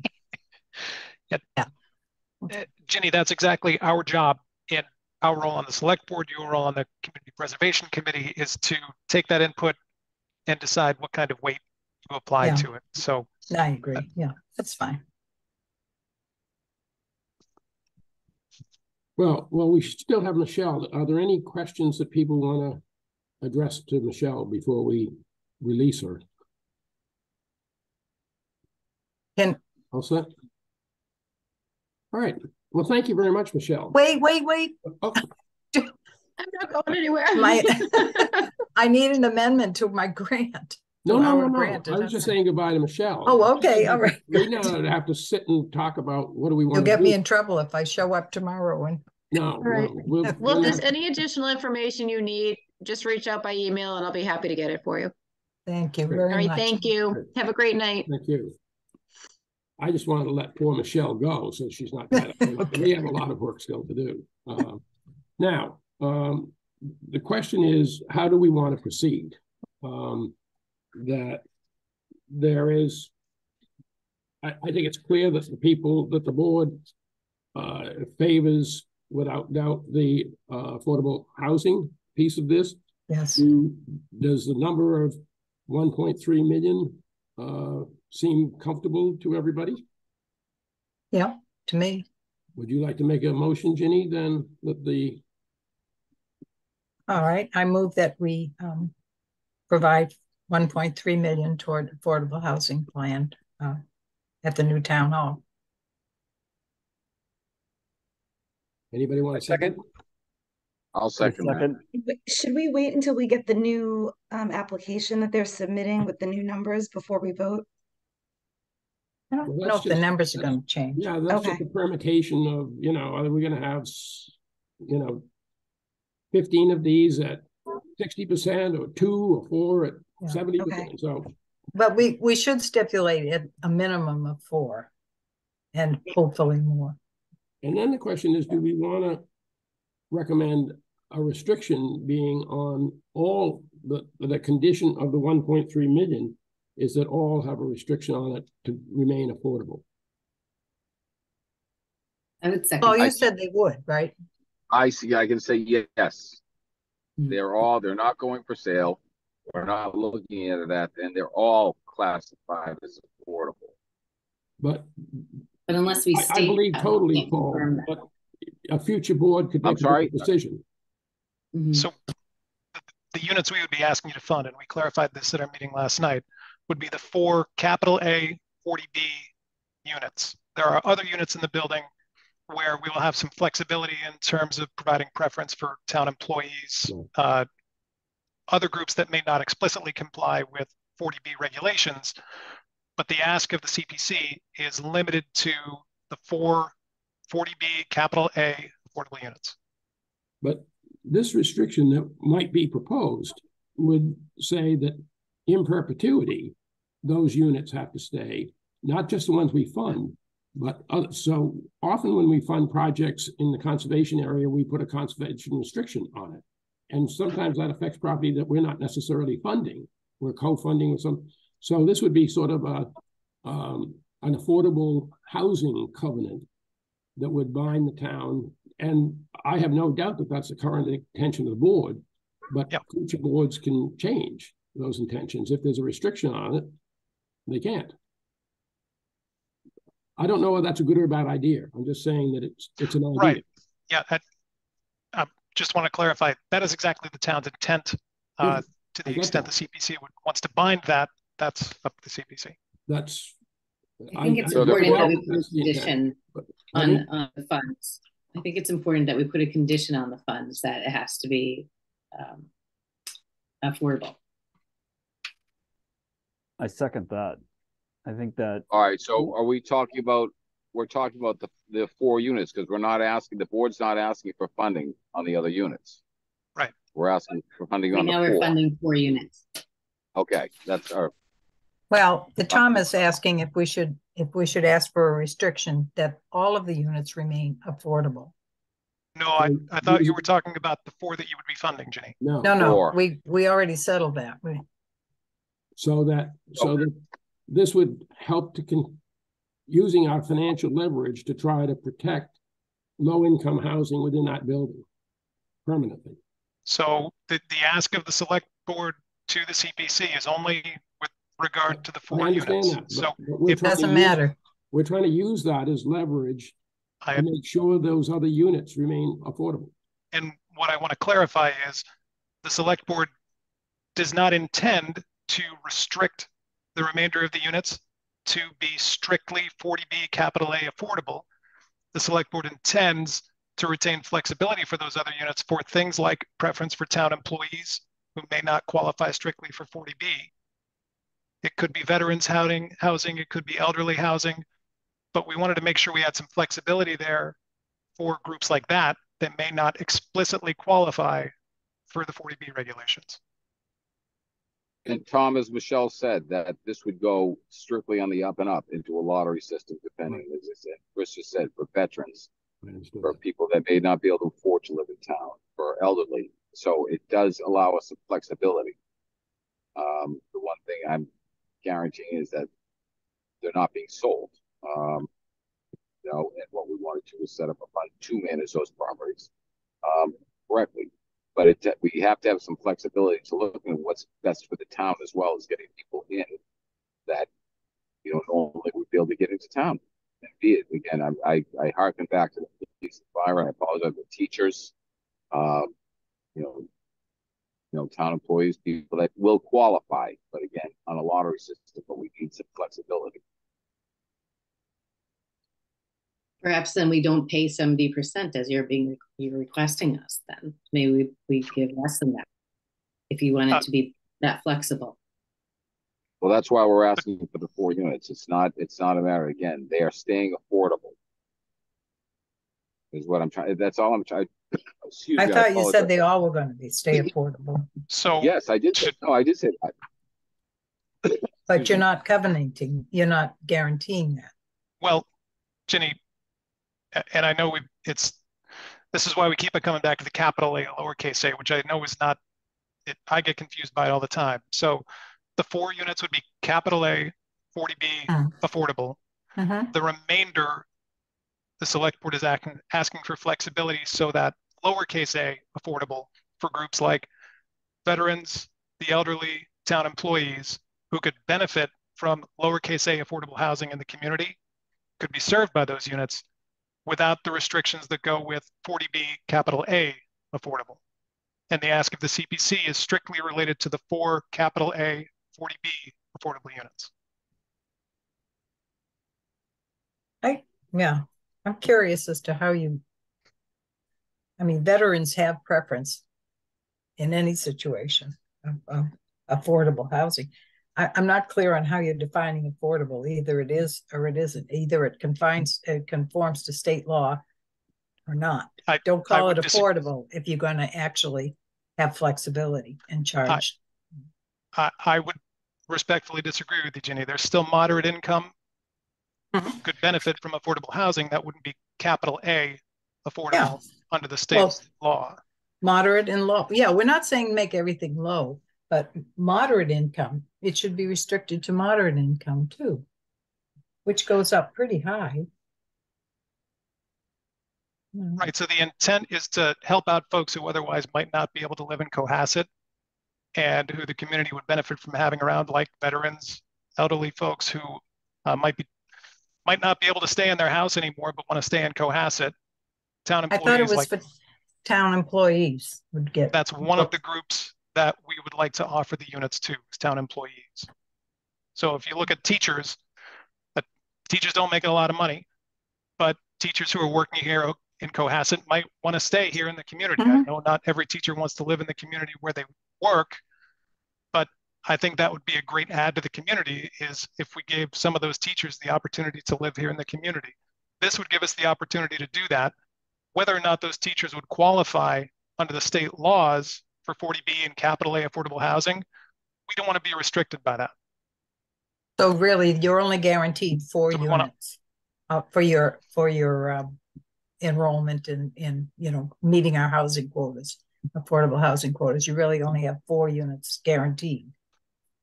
Right, 4 would be capital A 40B affordable, but all of the units would still count towards the inventory because it would be 25% of the units in the building.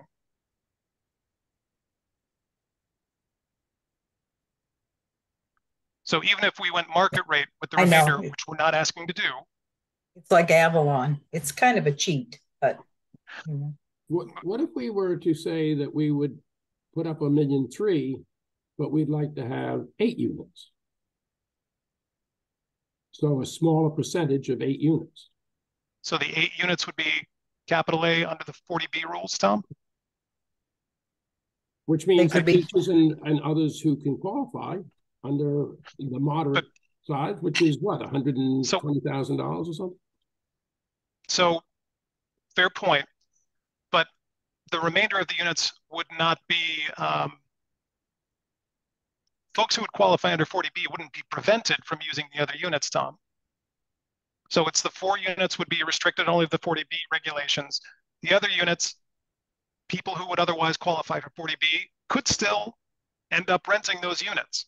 We're just looking for flexibility on the other units while getting the benefit of the 40B laws and the inventory that it provides for our qualifications under 40B. And we're just trying to protect more units under Sure. a stricter thing. I mean, we can throw this out and see what people think. I'm just raising what's the universe of the possible. And where I just want to challenge you, and then I promise I'll shut up. It's not even my meeting, Tom. Not at all. Is that if We're happy to hear from you. if our intent is to benefit a group, there are state laws that require us to benefit a very specific group in a very specific way with the 440B units. Yep. With the rest of the units, we still get the benefit of the inventory to make sure we qualify under the 40B laws. But we want flexibility in terms of who we benefit and how we benefit them without the restrictions that come with the 40B laws. So we're trying to thread that needle between getting the benefits of following the 40B laws, but still have flexibility. If there's a teacher up at Deer Hill who's looking for a place to live, she might not qualify under the 40B laws, but she still wants to be in town. We'd like to give her an option. That's a group that we should aim to benefit that we might not be able to if we made 8 of the units or all of the units 40B capital A affordable. How many units are there? 14? 13. 13. Right. 13. So we're saying 14. Okay. half if we were to go to 7.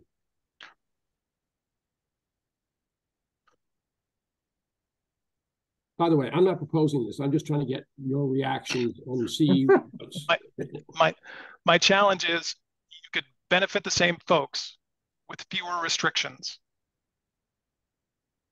by sticking with 4. So is 40B only low income? Is that? I should know that, but I'm asking, is 40B just low income? I would have to check, Ginny. I'm not sure. I mean, believe it is. Because moderate income. I believe it is. It is. So, Okay. Jane, All right. Now I get it. Okay. Tom, I was just trying to emphasize what, and piggyback on what Chris is saying. So with that flexibility, that allows us, a retiree, or someone just to get them into those units that may not necessarily qualify under 40 laws. So, as I said, the building is all the units are going to qualify as going towards our affordable housing stock. It's just, again, all we're looking for is that flexibility to, get people who normally couldn't stay and get them into town if they qualify. And again, as Michelle said, it's done on the other through that lottery system. But we just think it'd be quite a benefit. That's why we're asking for it. Okay. But wouldn't you have to have the same rent for each of the, different size apartments? So that wouldn't give you much flexibility, really, unless you just set the rent higher. The 40B units that we're envisioning would have different rents from the other units. At least, Paul, that was my understanding of the intent. Yeah. 40B units have very strict laws around how those can be priced. We wouldn't have those same restrictions for the other units. But if you had, say, 3 other units that each were 1 bedroom, don't you have to have the same price on each of those 3 units? How can you, you can't charge one person one price and one person another. Well, look to the Avalon as an example. So the Avalon doesn't do that. So we wouldn't have to do that. What would happen if the neighbor found out that he's paying $100 happens a today. month? And I mean, the Avalon is a mix of people who are benefiting from it as affordable housing and people who are benefiting from it as market rate housing. We're not asking to go all the way to market rate. We're asking to use the rest of those other units to benefit people who otherwise might not be able to live in Cohasset. But still based on income. well, I don't know. I'm not getting that idea, but I think it's a great idea to offer, have a lottery for town employees. That's been a big, when Tom and I were growing up, all the town employees lived in town, and it's kind of too bad that they're not able to now. I think that makes a break in the community between the people here and the people who are here serving.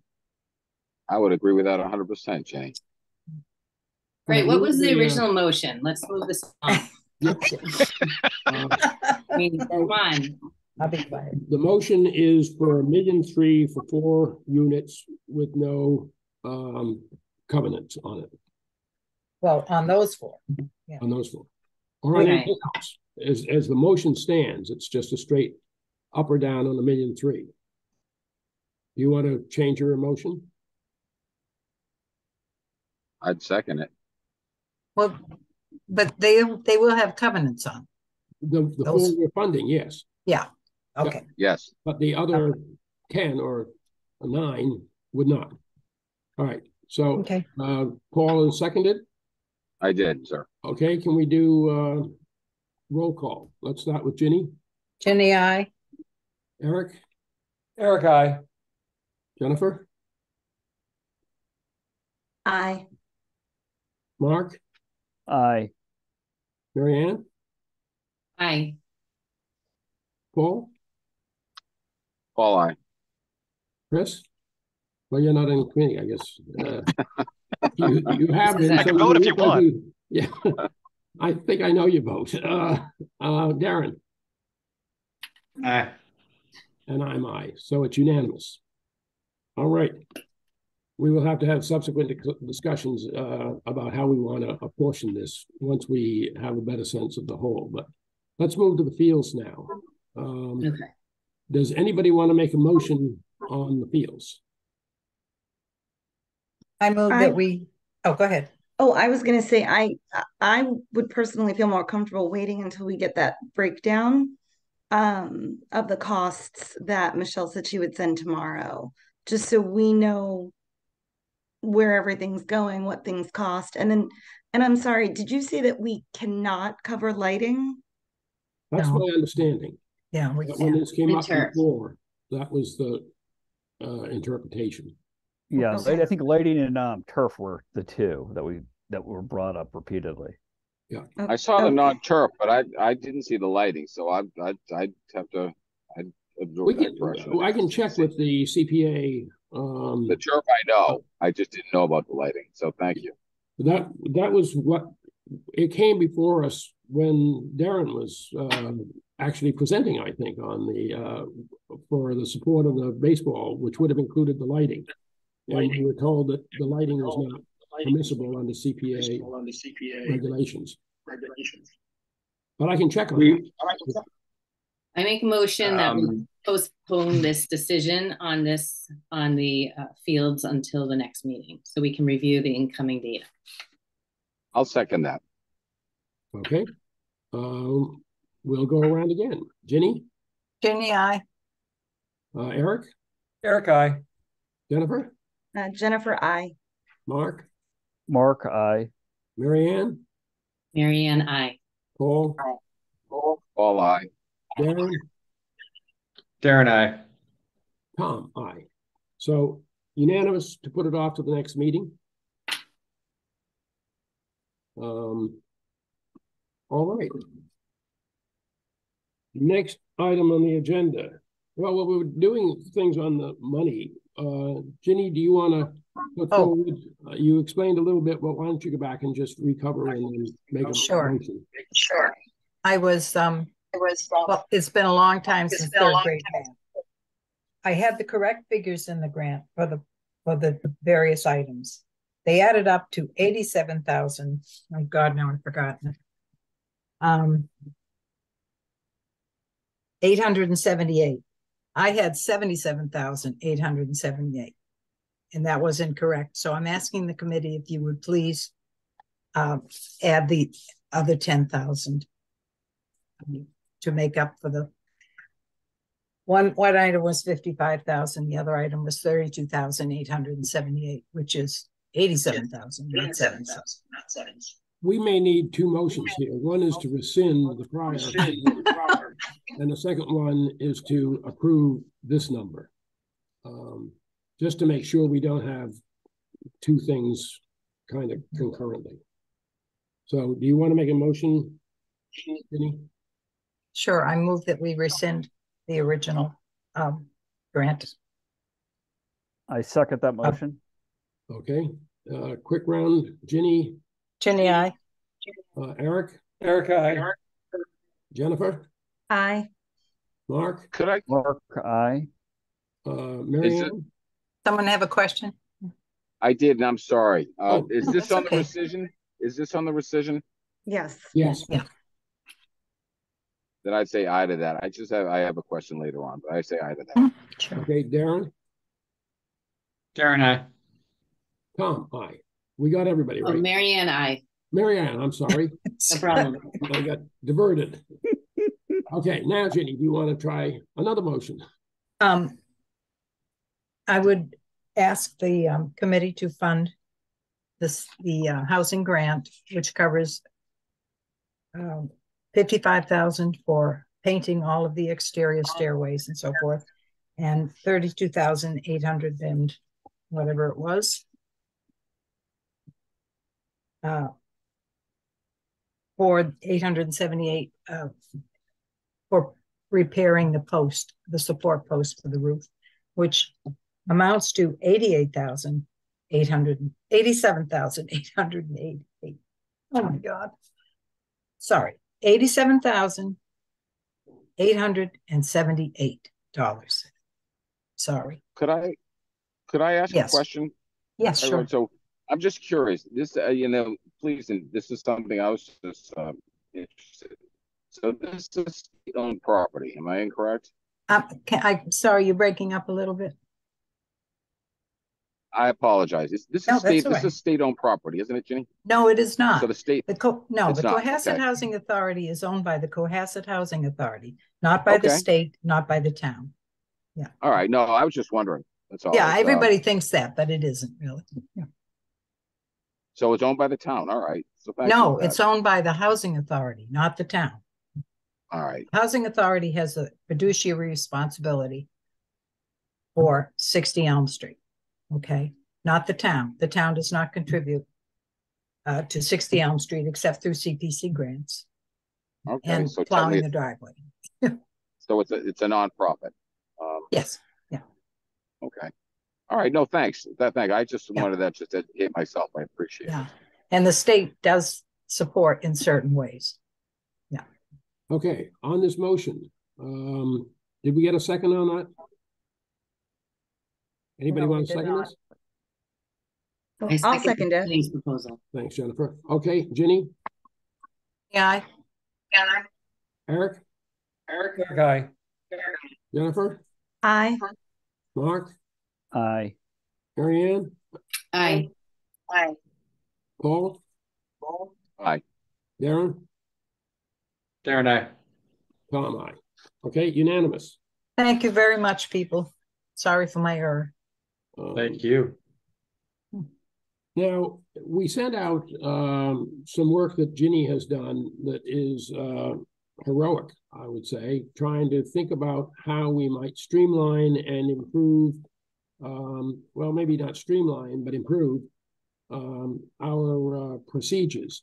I think given everything we have today, it was unwise to try to have that discussion tonight, but I wanted to have Ginny just give a quick overview of what that material involves and then perhaps slate it for the next meeting for a discussion. I haven't sent anything out. Have you, Tom? Did we not? No, I left it for you to send out. I think Tracy attached it to I think Tracy did. sent it to the With email that was she on sent. the agenda materials. that we're Was not it, the agenda. yeah, okay, I did have some corrections that I made that I sent to you, Tom. That would be the latest version, but I can send it out to everybody. Basically, reading out over the CPA, and they have a nice website, but they had a document called How to Build a Better Application Process. And I realized that having written 2 or 3 grants using our present form, and having a pretty good experience over the years writing grants and so forth, that we really needed to update. And then I looked into what other towns have done, and we really do need to update. So I think there are 3 parts. There's the application process, there's the review process, and there's the reporting process. And the idea would be to make a few more demands on applicants so that we really have a clear picture, and people have a clear picture of what they're asking for, and they give us the information that's needed.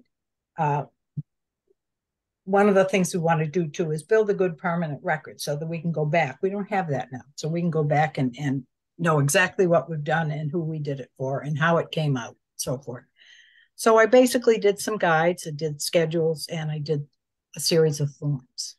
And I'm just asking if you would look them over. I've made some notes about things that I would like you to particularly look at, financial reporting and so forth. And then we could have a discussion on it whenever Tom is ready to do that.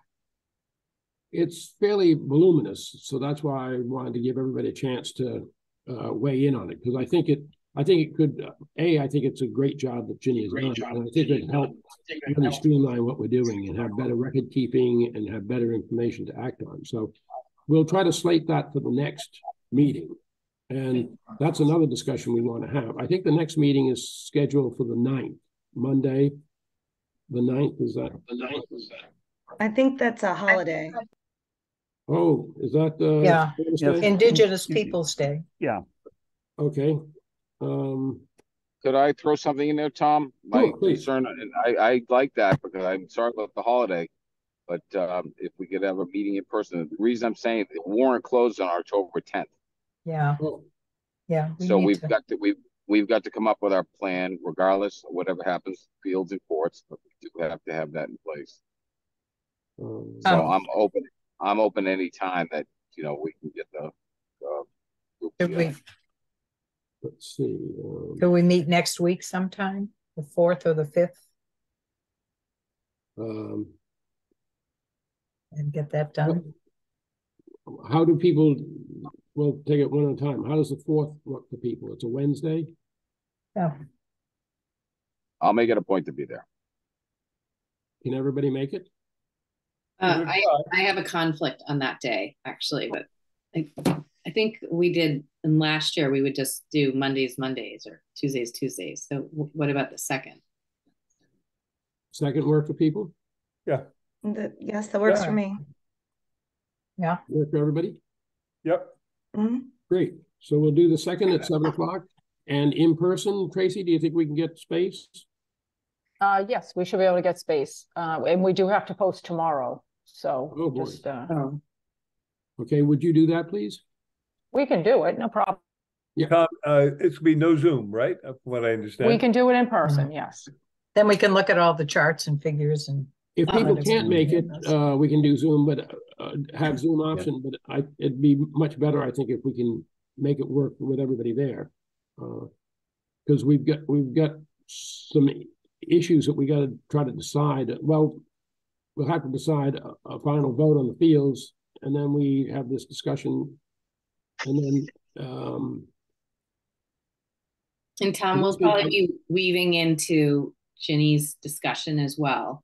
So yeah, become larger than just the applications, because we are creating a handbook, a guidelines book for the CPC, which is non-existent. Yeah. Right. And we'll talk about that at the same time, Marianne? Yes, it will not be complete. But no, but I mean, you'll have an outline of what you're seeking to do. Yes, yeah. We will have an outline. Okay, great. So Tom, just I'm just throwing this out there. So I'm throwing some dates. I was actually looking at my calendar, so I hope I don't screw anybody up. On Monday, we have the road and sidewalk forum and the school. That's up to the school. So that's a public forum. And you know, we could, if any was available, maybe 6:30 at the school community room, in person, if people can do it. Those are a couple I have. I can do it. What do people think? 6:30 at the school community room? In the high school? So Paul, is the, Where is that? Paul, oh, sorry, Paul, is the forum, isn't that at 7 though? I think this will take longer. It than is, half an or we hour. could Yeah, do, we're gonna need more let's than. say, you know, I'm just trying to throw something out there. Yeah, 6, no. if you wanted, I just, How I don't about want to screw Tuesday? anybody up. Can you do Tuesday? Can anybody? Tuesday select board.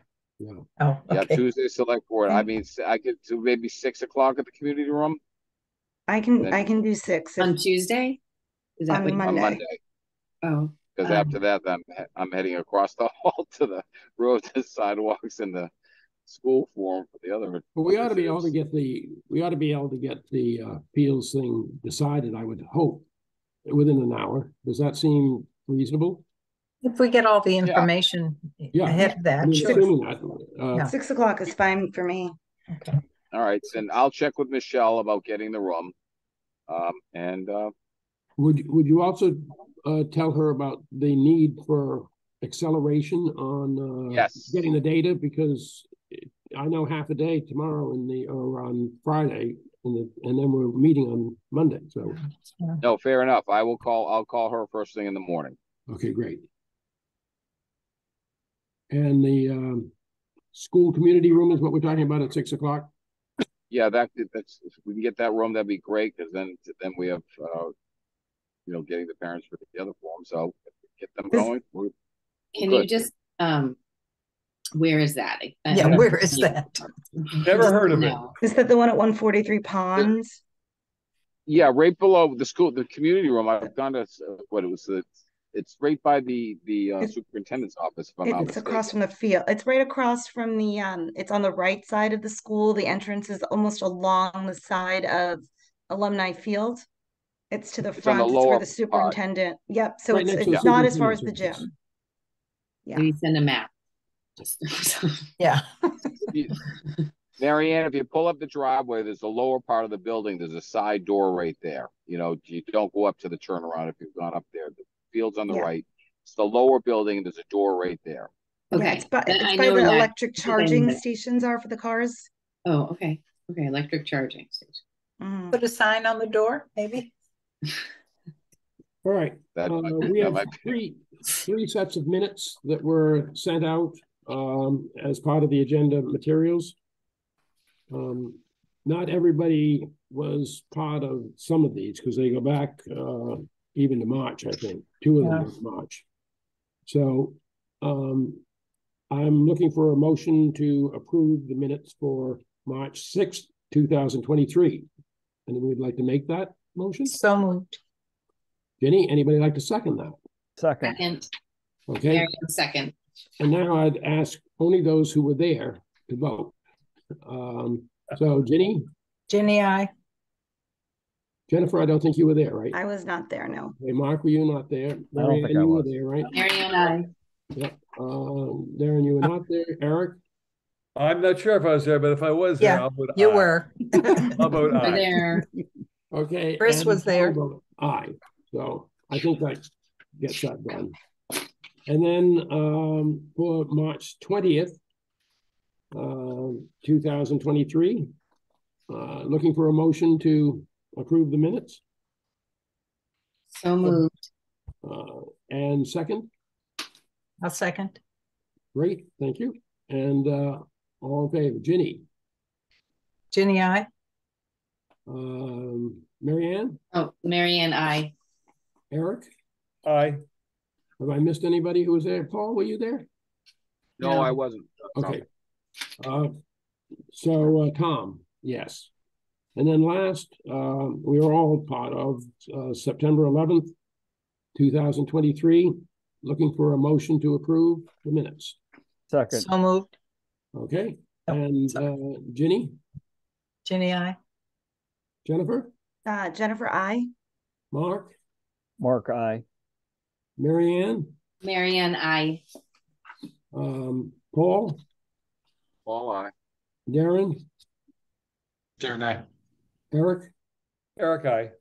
Tom. Just